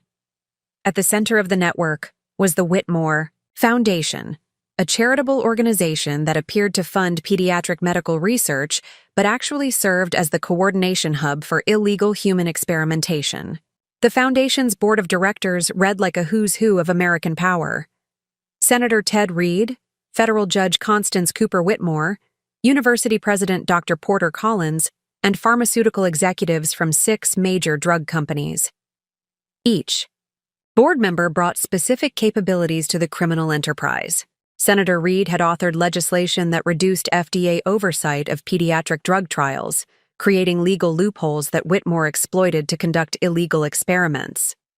Judge Cooper Whitmore ensured that lawsuits against pharmaceutical companies were dismissed or settled out of court with gag orders that prevented victims' families from speaking publicly about their experiences. Dr. Collins controlled access to university research facilities and graduate students who conducted much of the actual experimental work, often without realizing they were participating in illegal activities. The pharmaceutical executives provided cover for Whitmore's operations by creating industry-wide standards that normalize dangerous practices and shared intelligence about regulatory investigations. The network extended deep into federal agencies through carefully placed personnel and systematic bribery. At the FDA, Dr. Amelia Whitmore Reed served as Deputy Director of Pediatric Drug Evaluation, a position that allowed her to fast-track Whitmore medications while blocking safety reviews of competitor products. Her decisions affected millions of children, routing them toward Whitmore's experimental treatments while denying them access to safer alternatives. The Department of Health and Human Services was compromised through Assistant Secretary Jeffrey Cooper, who controlled federal funding for pediatric medical research. Cooper directed billions of dollars in government grants exclusively to institutions that participated in Whitmore's network, creating a financial incentive structure that made compliance with their criminal activities more profitable than legitimate. Medical research. International coordination was managed through a network of diplomatic contacts and foreign government officials. Ambassador Helen Collins Whitmore used her position to negotiate agreements that allowed Whitmore Pharmaceuticals to conduct experiments in countries with minimal regulatory oversight. These medical assistance programs provided cover for testing experimental drugs on vulnerable populations in Africa, Southeast Asia, and South America. The complicity extended to prestigious medical institutions that should have been protecting children instead of exploiting them. Children's Hospital of Connecticut, Boston, Children's Hospital, and Philadelphia Children's Hospital all participated in Whitmore's experimental programs, providing patient populations and medical credibility in exchange for research funding and exclusive access to new medications. Each hospital's participation was coordinated through carefully placed administrators and department heads. Dr. Theodore Whitmore, Jr. served as Chief of Pediatric Oncology at Connecticut Children's, directly controlling which patients received experimental treatments and ensuring that negative outcomes were attributed to underlying conditions rather than drug toxicity. The media component of the network was equally sophisticated. Pharmaceutical. Industry journalists received substantial payments for writing favorable coverage of Whitmore's research programs, while suppressing stories about negative outcomes. Major news organizations had Whitmore family members on their boards of directors, ensuring editorial control over medical reporting.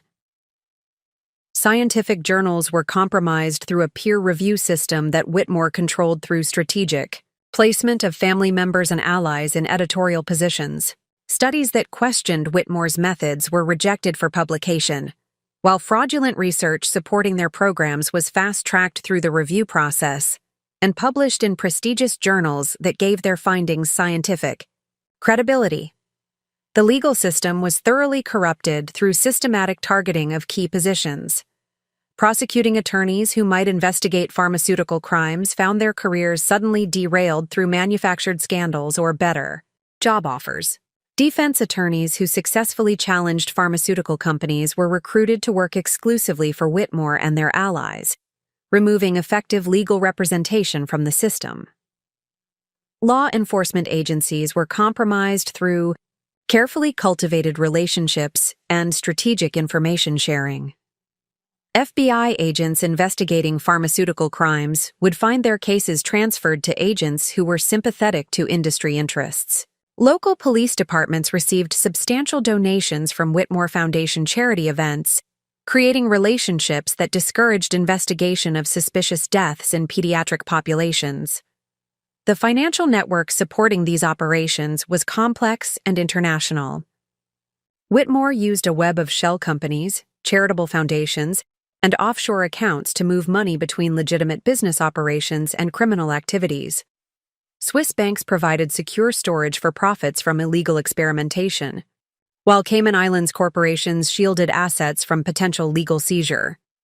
Insurance companies were integrated into the network through shared ownership and coordinated policies. Families whose children died from Whitmore's experimental treatments found their insurance claims denied or delayed through systematic obstruction, preventing them from accessing resources that might fund legal challenges or independent medical reviews. The most insidious aspect of the network was how it recruited new participants through a combination of financial incentives and gradual moral compromise. Young doctors would be offered prestigious research positions that initially involved legitimate work, but gradually introduced them to increasingly questionable practices. By the time they realized they were participating in illegal experimentation, they were already financially dependent on the system and legally implicated in its crimes. Academic researchers were similarly recruited through grants and publication, opportunities that slowly corrupted their scientific integrity. Graduate students would be assigned to projects that appeared to be legitimate research but actually involved falsifying data or concealing negative outcomes. Professional advancement became dependent on their willingness to participate in the network's criminal activities. The network's most powerful protection was its integration into the normal operations of American medical and political systems. Challenging Whitmore required confronting not just one family or company, but an entire ecosystem of corruption that spanned multiple industries and government agencies. Previous investigators had been overwhelmed by the scope of complicity and the resources arrayed against them, but the network's strength was also its weakness. The extensive documentation required to coordinate such a complex criminal enterprise had created an enormous paper trail that could destroy everyone involved simultaneously. The same communication systems that allowed efficient coordination of criminal activities could be penetrated and exploited by someone with the right access and expertise.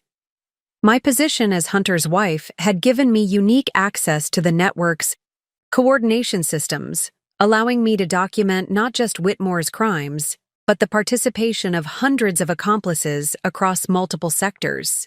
The evidence I had gathered would expose not just a pharmaceutical company, but an entire shadow system that had been systematically murdering children for decades. When the evidence was finally released, it wouldn't just destroy the Whitmore family, it would bring down everyone who had enabled, protected, and profited from their crimes. The final phase of my plan required transforming what appeared to be a spontaneous domestic dispute into an irrefutable public exposure of systematic child murder. Every element had to be precisely orchestrated to ensure that when Hunter's violence was triggered, it would occur in circumstances that would guarantee maximum legal and social impact. The timing was crucial because multiple investigations were already closing in on Whitmore Pharmaceuticals from different directions. Agent Porter Reed had been building a federal case for 18 months, but lacked the insider evidence needed to penetrate the family's legal defenses. Dr. Constance Cooper had documented suspicious mortality patterns in pediatric trials, but couldn't prove deliberate malfeasance without access to internal communications. I had been coordinating with both investigations while maintaining absolute secrecy about my role. As far as they knew, I was simply a concerned witness who had noticed irregularities in my husband's behavior. They had no idea that I was the architect of the entire operation, systematically feeding them evidence while manipulating events to create the perfect moment for public exposure. The media component required equally careful planning. I had spent months cultivating relationships with investigative journalists at major news organizations, providing them with carefully selected pieces of evidence that allowed them to begin building their own stories about pharmaceutical fraud. Each journalist believed they were conducting an independent investigation, unaware that their work was being coordinated to create simultaneous exposure across multiple platforms. Sarah Martinez at The Washington Post was investigating financial irregularities in pharmaceutical research grants. Michael Chen at 60 Minutes was documenting suspicious patterns in pediatric drug trials. Dr. Rebecca Thompson at the New England Journal of Medicine was preparing to publish a meta-analysis of mortality rates in childhood cancer treatments. Each story would be devastating on its own. Together, they would create a media avalanche that would make it impossible for the Whitmore family to control the narrative. The legal framework was equally important. Through careful research and professional contacts, I had identified the optimal jurisdiction for prosecution of the crimes I was documenting. Federal charges would be filed in Connecticut, where the main Whitmore facilities were located, but parallel investigations would be launched in 12 other states where victims had been harmed. International coordination was handled through Interpol contacts, who had been tracking pharmaceutical crimes across multiple countries. The evidence I provided would trigger simultaneous investigations in Canada, the United Kingdom, Germany, and Japan, countries where Whitmore had conducted illegal experiments but believed they were protected by diplomatic immunity and corrupt local officials. The most sophisticated element was the technological trap I had constructed around Hunter himself. Every communication device he used was monitored through legally obtained access to our shared accounts and home network. His phones, computers, and even his car's navigation system were feeding real-time data to secure servers that would preserve evidence even if he attempted to destroy it. The hidden camera system in our house was connected to multiple backup networks that would automatically distribute recordings to law enforcement and media contacts the moment specific trigger events occurred. The system was designed to be tamper-proof, with redundant storage systems and encrypted transmission protocols that would preserve evidence even if Hunter discovered and attempted to destroy the cameras. But the most crucial element was ensuring that Emma and Jeffrey would be protected throughout the exposure process.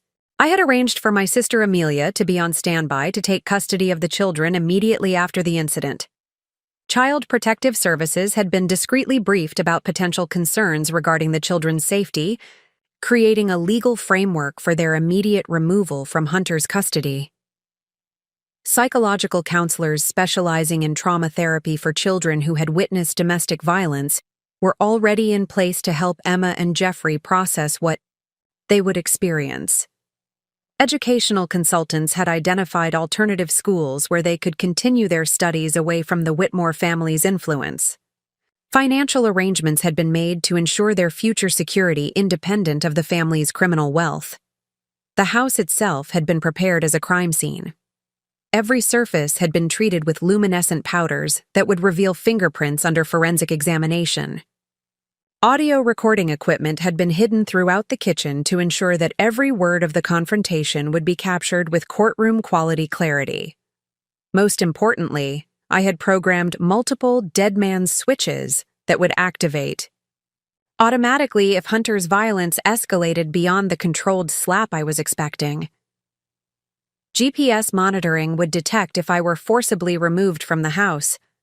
Biometric sensors would activate if my vital signs indicated serious injury.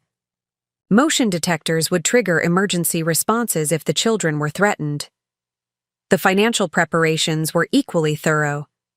I had liquidated sufficient assets to fund legal representation, relocation expenses, and long-term security for myself and the children.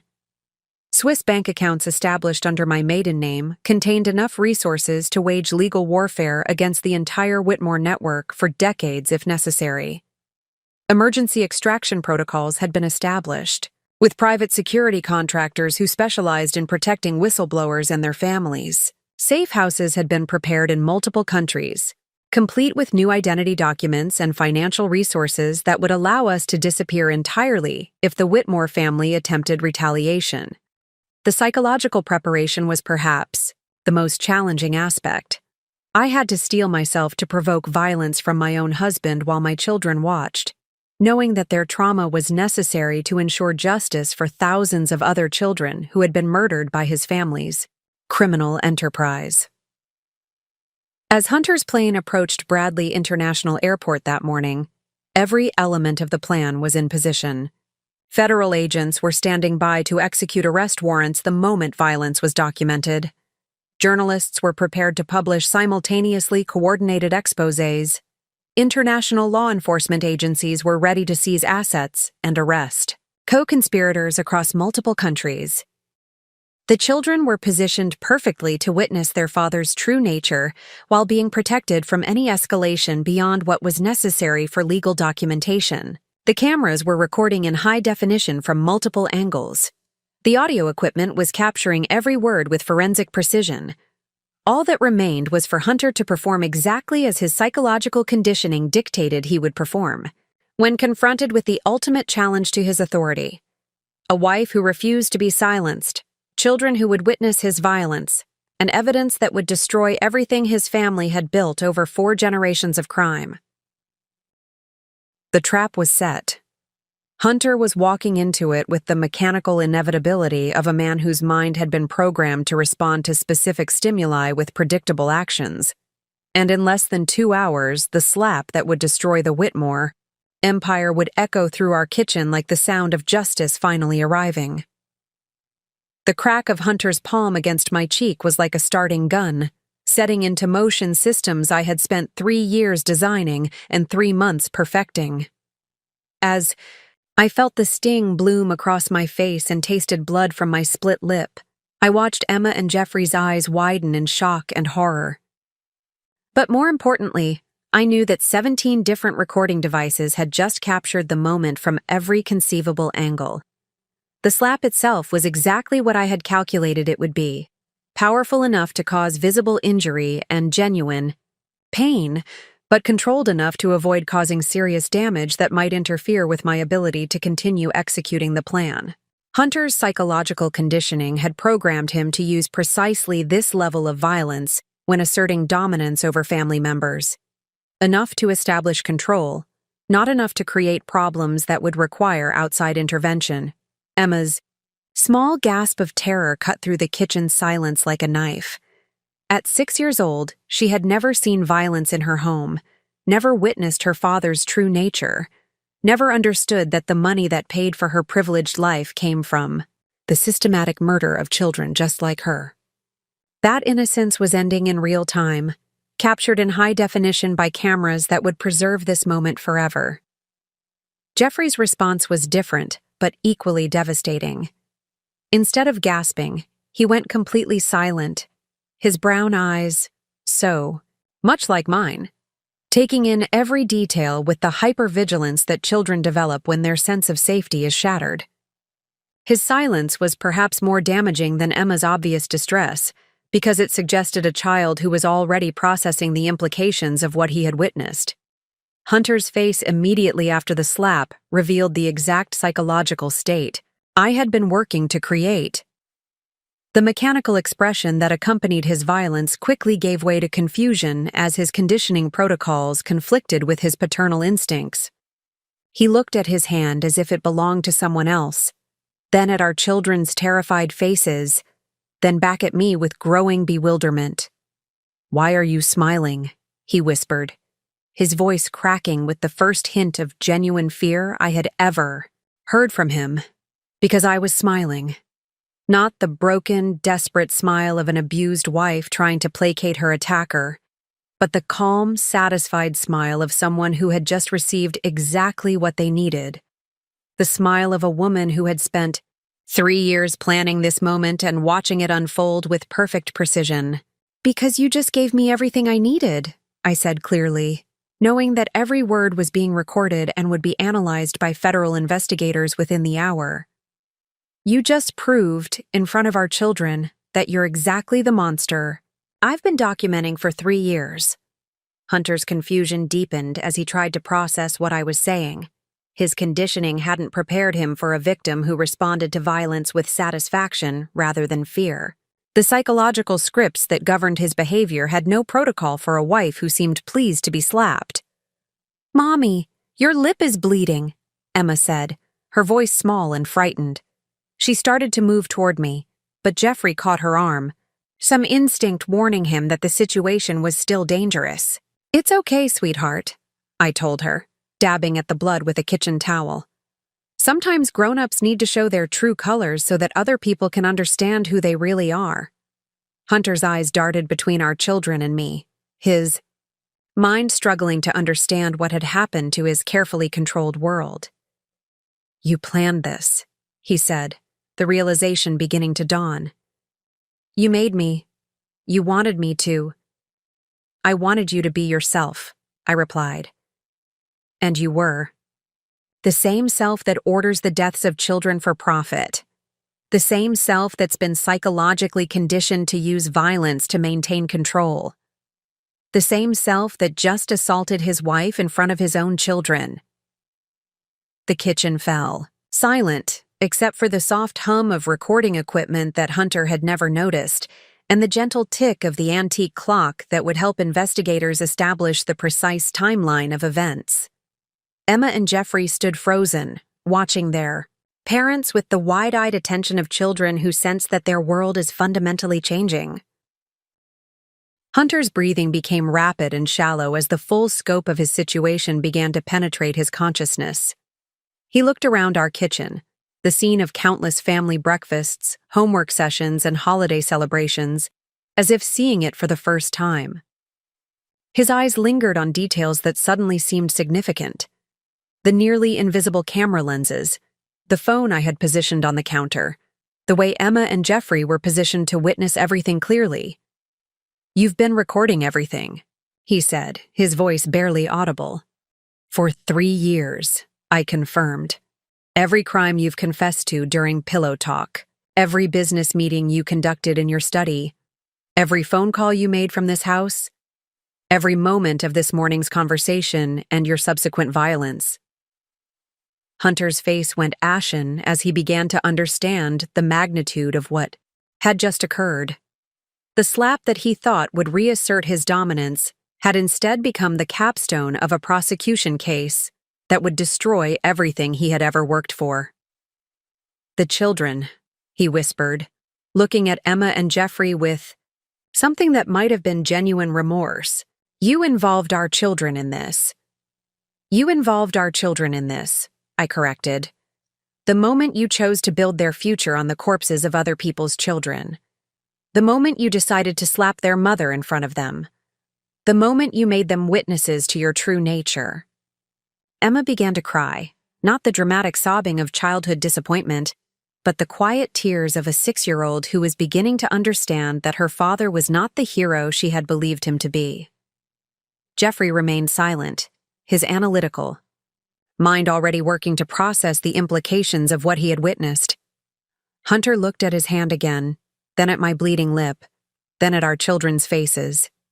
For the first time since I had known him, his carefully constructed mask slipped completely away, revealing something that might have been his actual personality beneath years of psychological conditioning. "I didn't mean to," he said, his voice breaking. "I don't know why Because you were programmed to," I said quietly. "By your family, for their benefit, to make you capable of ordering the deaths of children without feeling empathy or guilt. The same programming that made you capable of murder made you incapable of tolerating defiance from someone you consider your property." As if summoned by my words, the sound of multiple vehicles could be heard approaching our circular driveway. Hunter's head snapped toward the window, his face showing the first signs of genuine panic as he saw the black SUVs and unmarked sedans that indicated federal law enforcement. The moment I had spent 3 years orchestrating was finally complete. Hunter had revealed his true nature in front of the only witnesses whose testimony no jury would ever doubt: his own children. The evidence was captured, the authorities were arriving, and the Whitmore empire was about to face its final reckoning. But as I looked at Emma's tear-streaked face and Jeffrey's shocked silence, I felt the weight of what I had just done to my own children in pursuit of justice for thousands of others. The choice had been necessary, but the cost would stay with all of us forever. The sound of my laughter filled our kitchen like the ringing of a bell, clear and genuine and completely at odds with the violence that had just occurred. Hunter's face, already pale with shock, drained of all remaining color as he realized that his act of dominance had somehow become my moment of triumph. Emma and Jeffrey stared at me with confusion that mirrored their father's. In their young minds, people who got hurt were supposed to cry, not laugh. Victims were supposed to cower, not smile with satisfaction. The psychological framework they had for understanding violence didn't include a mother who seemed pleased to have been slapped. "Why are you laughing, Mommy?" Emma asked, her voice small and worried. "Daddy hurt you." I knelt down to her level, my split lip still bleeding, and gently touched her face. "Because sometimes, sweetheart, when someone shows you who they really are, it can be exactly what you needed them to do." Hunter backed away from us, his hands shaking as the magnitude of his mistake began to penetrate his consciousness. "You're insane," he whispered. "You wanted this to happen. You made me lose control." "I didn't make you do anything," I replied, rising to face him directly. "I simply created circumstances where your true nature could reveal itself. The violence was always there, Hunter. I just gave it an opportunity to show itself to the people who needed to see it most." The confusion in his eyes was exactly what I had anticipated. Hunter's psychological conditioning had prepared him for victims who would be intimidated by violence, silenced by fear, controlled through physical dominance. But I wasn't behaving like a victim. I was behaving like someone who had just received a gift. "The cameras," he said suddenly, his eyes darting around our kitchen as if seeing the hidden recording devices for the first time. "You said you've been recording for 3 years. Every conversation, every meeting. Every crime you've confessed to," I confirmed. "Every time you bragged about breakthrough treatments that were actually poison. Every phone call where you discussed acceptable mortality rates for children. Every moment you revealed yourself to be a systematic killer of pediatric patients." Hunter's breathing became ragged as he tried to process the scope of what I had accomplished. 3 years of marriage that he had thought was perfect domestic bliss had actually been 3 years of comprehensive criminal investigation. The wife who had seemed devoted and submissive had actually been documenting every aspect of his criminal enterprise. "You can't use recordings made without my consent," he said desperately, grasping for legal technicalities that might protect him. "Actually, I can," I replied with the calm certainty of someone who had spent months consulting with legal experts. "Connecticut is a one-party consent state for recordings made in private homes. As your wife and co-owner of this property, I have every legal right to record conversations that take place here. More importantly, spousal privilege doesn't protect communications about ongoing crimes against third parties." The sound of vehicles approaching our driveway was growing louder. Hunter's eyes widened as he recognized the unmistakable convoy pattern of federal law enforcement, multiple black SUVs followed by unmarked sedans, moving with the precision of a coordinated operation. "You called them," he said, panic beginning to replace confusion in his voice. "I didn't need to call them," I explained. "The recording system is equipped with automatic triggers that activate when specific criteria are met. Physical violence, detected by the cameras, automatically transmitted evidence packages to the FBI, FDA, DEA, and prosecutors in 7 different jurisdictions." Emma and Jeffrey were watching this exchange with the wide-eyed attention of children who sensed that their world was changing in ways they couldn't yet understand. Jeffrey, with his mathematical mind, was already trying to process the logistics of what I was describing. Emma, more emotionally intuitive, was focused on the blood on my lip and the fear in her father's eyes. "What's going to happen to Daddy?" Jeffrey asked, his 6-year-old voice carrying a gravity that no child should possess. I knelt down between them, taking both their hands in mine. "Your father is going to face consequences for things he's done to hurt other children," I said as gently as possible. "The police are coming to talk to him about those things. You and I are going to go stay with Aunt Amelia while the grown-ups figure everything out." Hunter's mask was completely gone now, replaced by raw panic as he understood that his carefully constructed life was collapsing in real time. "The children don't understand what you're doing to them," he said desperately. "You're destroying their family. I'm protecting them from being raised by a man who murders children for profit," I replied firmly. "I'm ensuring they never grow up thinking that violence against family members is acceptable. I'm making sure they understand the difference between right and wrong, even when the people who are supposed to protect them are the ones causing harm." The first federal agents were already at our front door.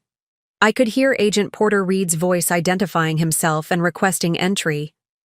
The sound seemed to trigger something in Hunter, perhaps his final realization that his world of privilege and protection was ending.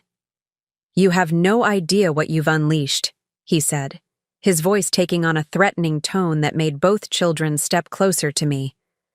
"My family has resources you can't imagine, connections that go to the highest levels of government.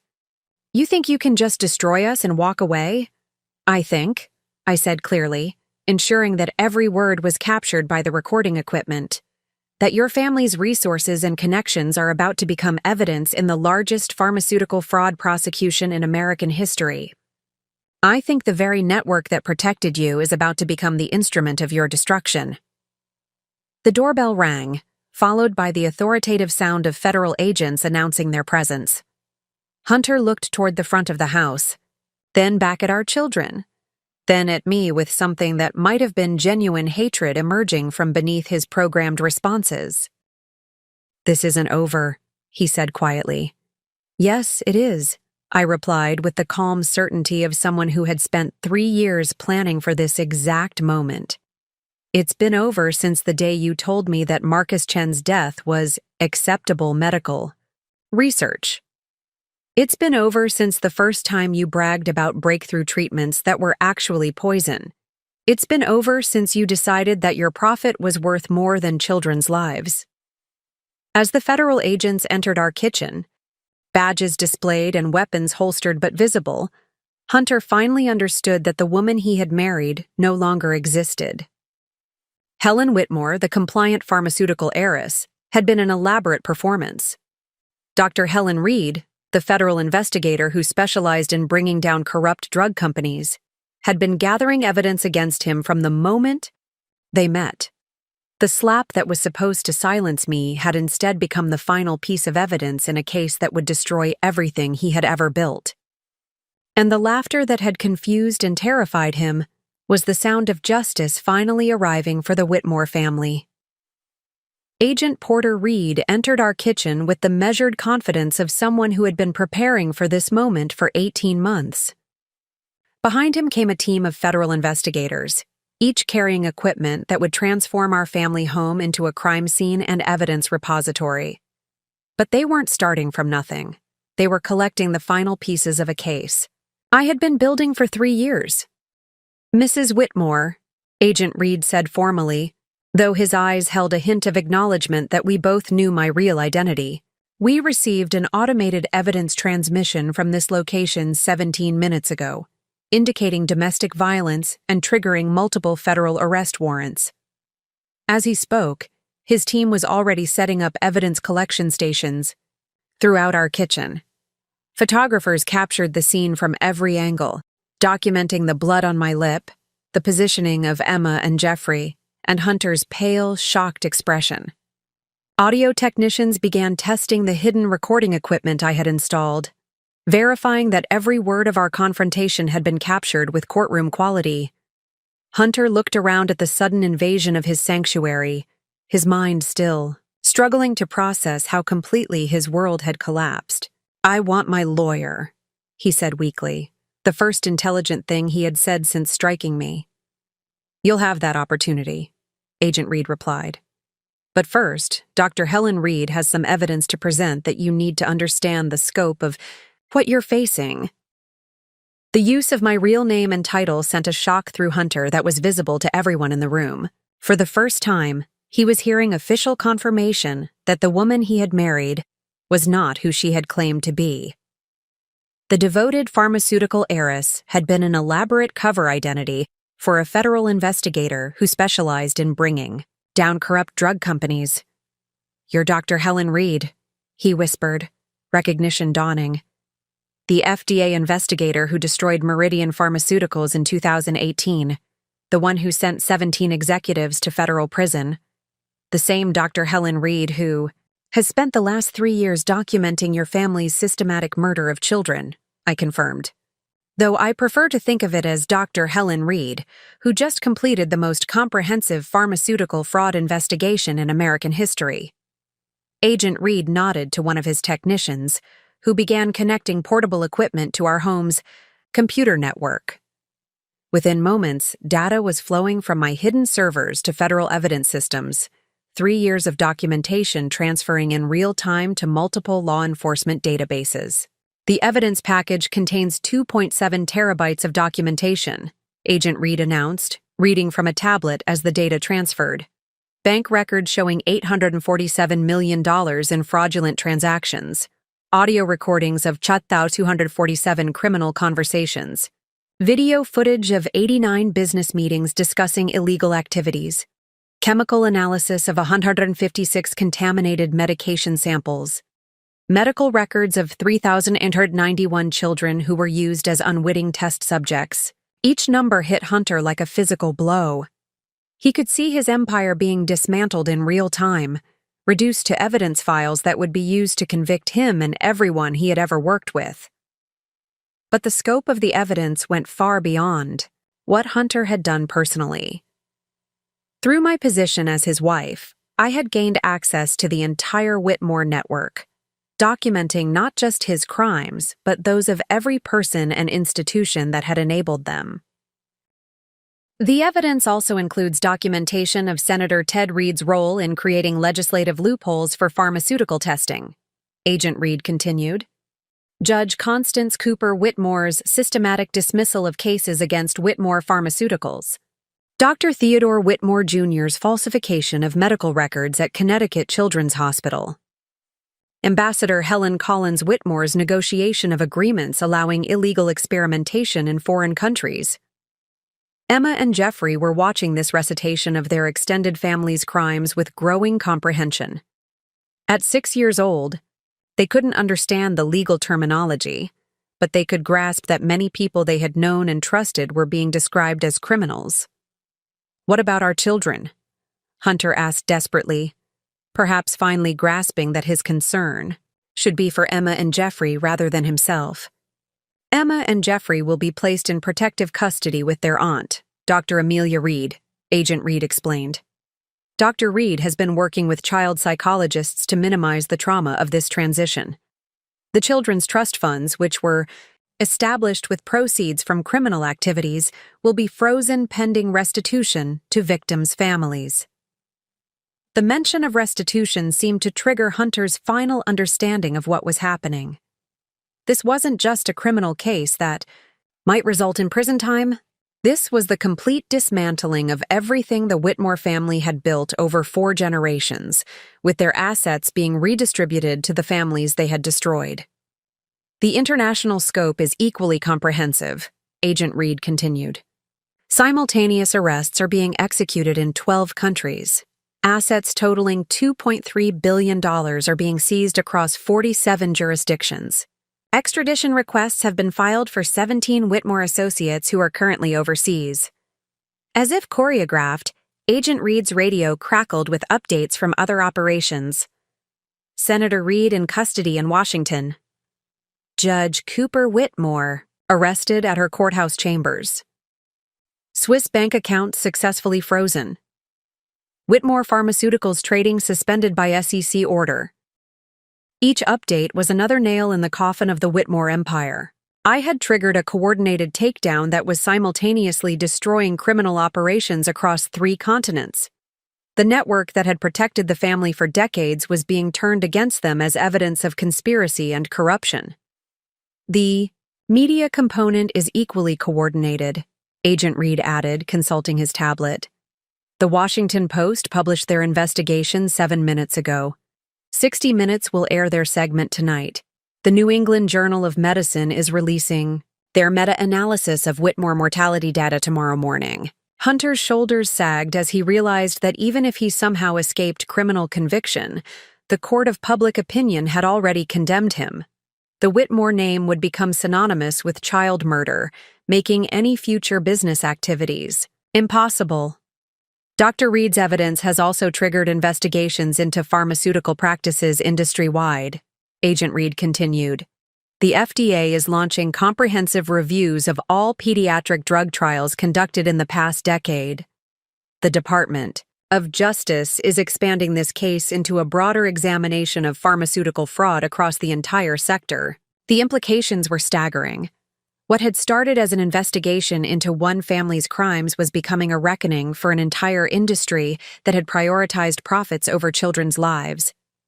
As I watched Hunter being read his rights and fitted with handcuffs, I felt a complex mixture of satisfaction and sadness. Justice was finally being served for Marcus Chen and thousands of other children who had died from Whitmore's greed. But Emma and Jeffrey were watching their father being arrested, their world destroyed in pursuit of a greater good they were too young to understand. The evidence avalanche I had triggered would continue for months, bringing down corrupt officials, complicit institutions, and criminal enterprises across the globe. But the real victory was simpler. No more children would die from Whitmore's experimental treatments because Whitmore Pharmaceuticals would cease to exist. The moment Hunter fully comprehended that his entire life had been an elaborate sting, operation, something fundamental broke inside him. I watched as the sophisticated psychological conditioning that had shaped his personality for 3 decades began to unravel in real time, leaving behind fragments of whatever authentic self might have existed beneath the programming. His hands began to shake uncontrollably, not with rage or fear, but with the disorientation of a man whose reality was collapsing. The carefully constructed mental frameworks that had allowed him to rationalize child murder as medical research were crumbling, forcing him to confront the true nature of his actions without the protective buffer of family conditioning. "I don't understand," he kept repeating, his voice becoming increasingly fragmented. "I was helping children. The research was important. The treatments were revolutionary." But even as he spoke these programmed justifications, his eyes showed growing horror as suppressed memories began breaking through the psychological barriers that had contained them. Emma and Jeffrey watched their father's breakdown with the wide-eyed attention of children who sensed they were witnessing something they weren't supposed to see. Jeffrey, with his analytical mind, was trying to catalog the changes in his father's behavior. Emma, more emotionally intuitive, seemed to understand that the daddy she had known was disappearing before her eyes. Agent Reed gestured to one of his team members, a woman with the calm demeanor of someone trained in crisis psychology. "Dr. Sarah Chen," she introduced herself to me quietly. "I specialize in psychological decompensation in cases involving long-term conditioning. What you're seeing is typical when artificial personality structures collapse." As if to illustrate her point, Hunter's fragmented mumblings became more disconnected from reality. "Marcus Chen was already dying," he said to no one in particular, his eyes unfocused. "The liver failure was part of the treatment protocol. The parents signed the consent forms. They were grateful for the opportunity, but then something shifted in his expression, and for a moment, genuine horror broke through the programming. "Oh, God," he whispered, his voice barely audible. "Marcus was 7 years old. 7 years old, and I—" He couldn't finish the sentence, his mind unable to process the full implications of what he had done. Dr. Chen made notes on a tablet, documenting the psychological collapse for what would undoubtedly become a crucial component of the prosecution case. "The conditioning appears to be breaking down in stages," she observed. "First the protective rationalizations, then the emotional suppression, finally the memory barriers." I found myself feeling an unexpected mixture of satisfaction and pity as I watched the man who had systematically murdered children struggle with the return of his human conscience. This was what justice looked like when it targeted not just actions, but the psychological systems that had enabled those actions. "The children were going to die anyway," Hunter said again, but this time his voice cracked with growing awareness of how hollow that justification had always been. "That's what they told me. That's what I believed. But they weren't going to die, were they? We killed them. I killed them." Emma began to cry, not the frightened tears she had shed earlier, but the deeper sobs of a child who was watching her father transform into someone she didn't recognize. "Daddy's talking scary," she whispered to Jeffrey, who put his arm around her with a protectiveness that was heartbreaking to witness. The federal agents continued their work around us, but I could see that even these experienced law enforcement professionals were disturbed by the psychological disintegration they were witnessing. Hunter wasn't just confessing to crimes. He was experiencing a complete breakdown of the mental conditioning that had made those crimes possible. "Dr. Whitley," Hunter said suddenly, his eyes finding focus for the first time in minutes. "Where is Dr. Whitley? He needs to explain the conditioning protocols. He needs to tell them how the programming works. I couldn't help what I did. I was made this way." Agent Reed looked up from his evidence collection. "Dr. Thomas Whitley was arrested 47 minutes ago at his private practice," he informed Hunter. "He's currently providing detailed testimony about the psychological conditioning methods used on multiple generations of the Whitmore family." This news seemed to trigger another wave of psychological collapse in Hunter. "He's telling them everything," he whispered. "The sessions, the medications, the behavioral modification protocols. They'll understand that I wasn't responsible. I was programmed to do these things." But even as he spoke, I could see doubt creeping into his expression. The conditioning that had suppressed his empathy was breaking down, allowing him to feel the full emotional weight of his actions for the first time. The systematic murder of children was becoming real to him in a way it had never been before. "I remember now," he said quietly, his voice filled with dawning horror.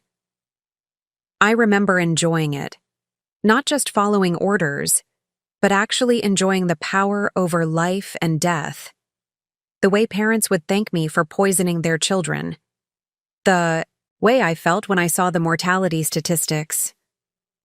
Dr. Chen looked up from her notes with interest. "This is unusual," she commented to Agent Reed.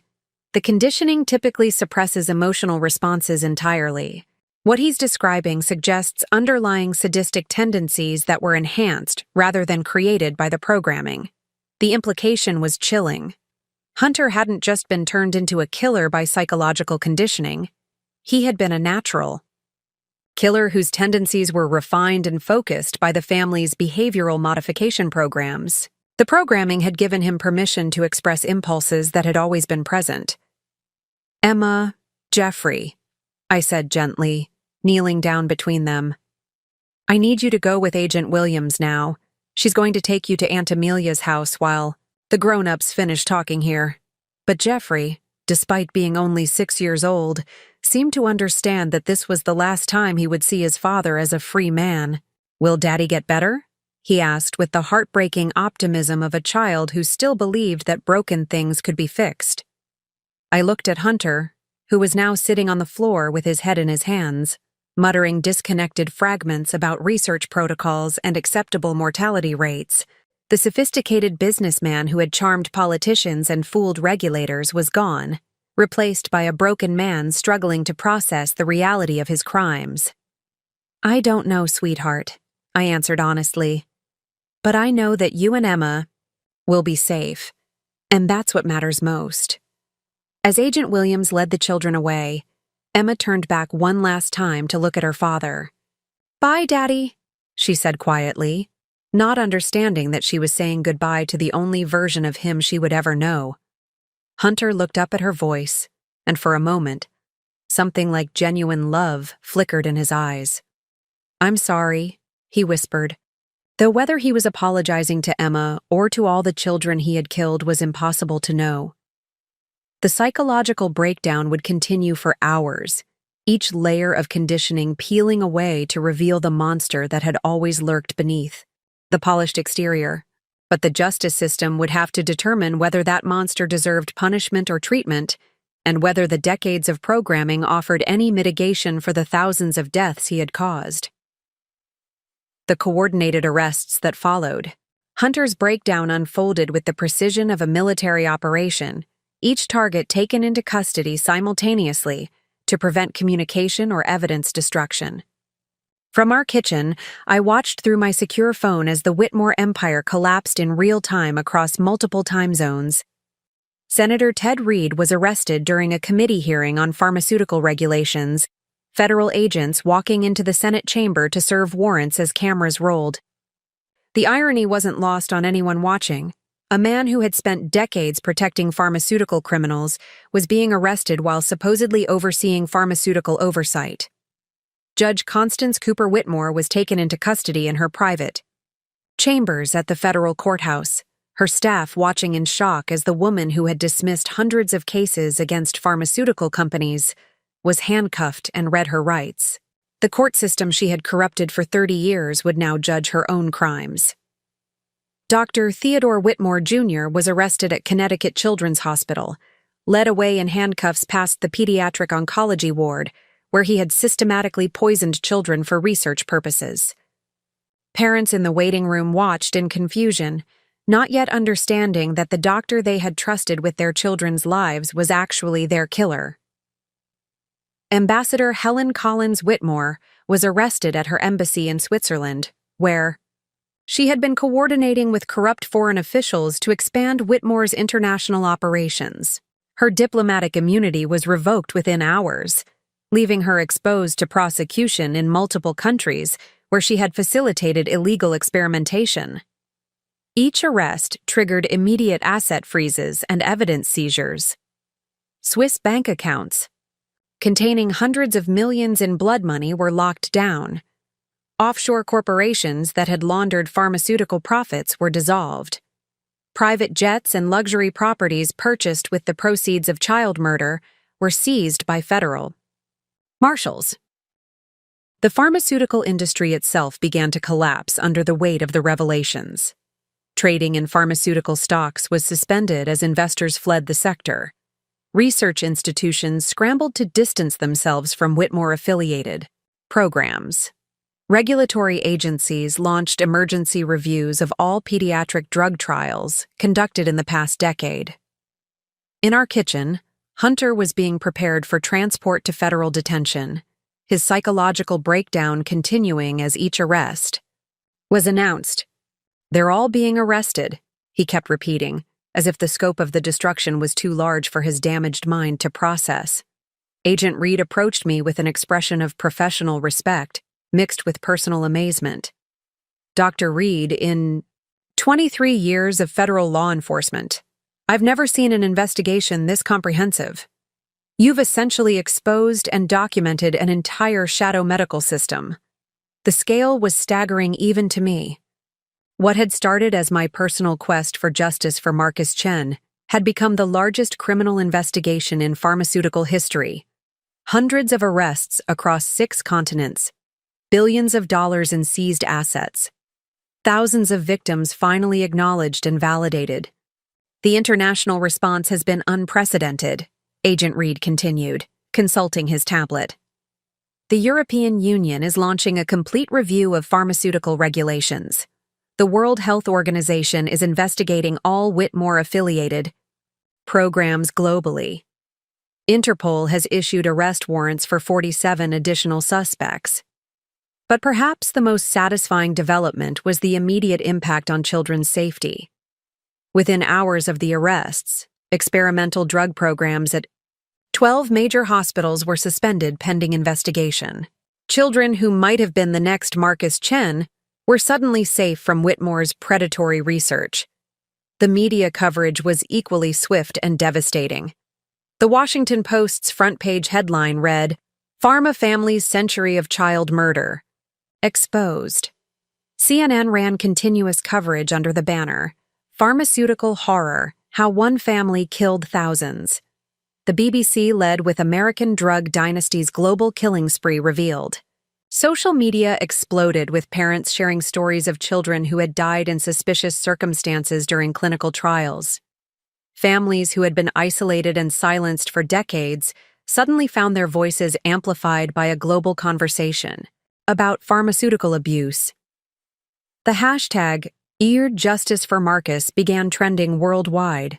The legal implications would take years to fully process, but the immediate impact was clear. The Whitmore family and their entire network of enablers would spend the rest of their lives in federal prison. The systematic murder of children for pharmaceutical profit had finally been exposed and stopped. As Hunter was led away in handcuffs, he looked back at me one final time. "Why?"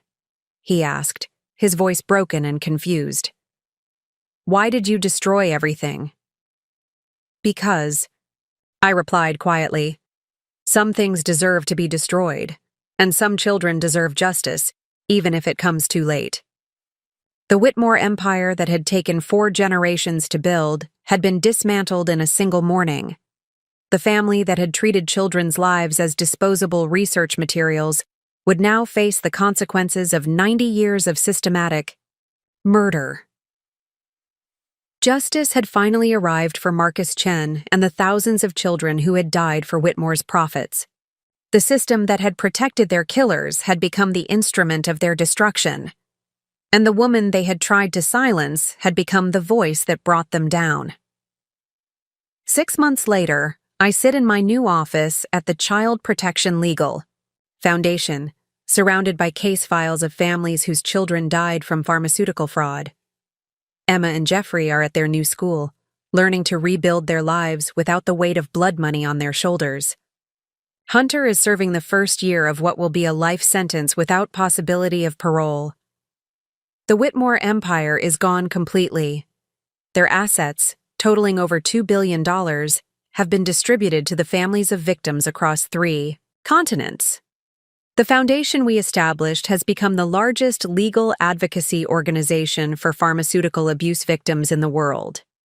Every day, we receive calls from parents who suspected their children's deaths weren't from natural causes, but never had the resources to investigate.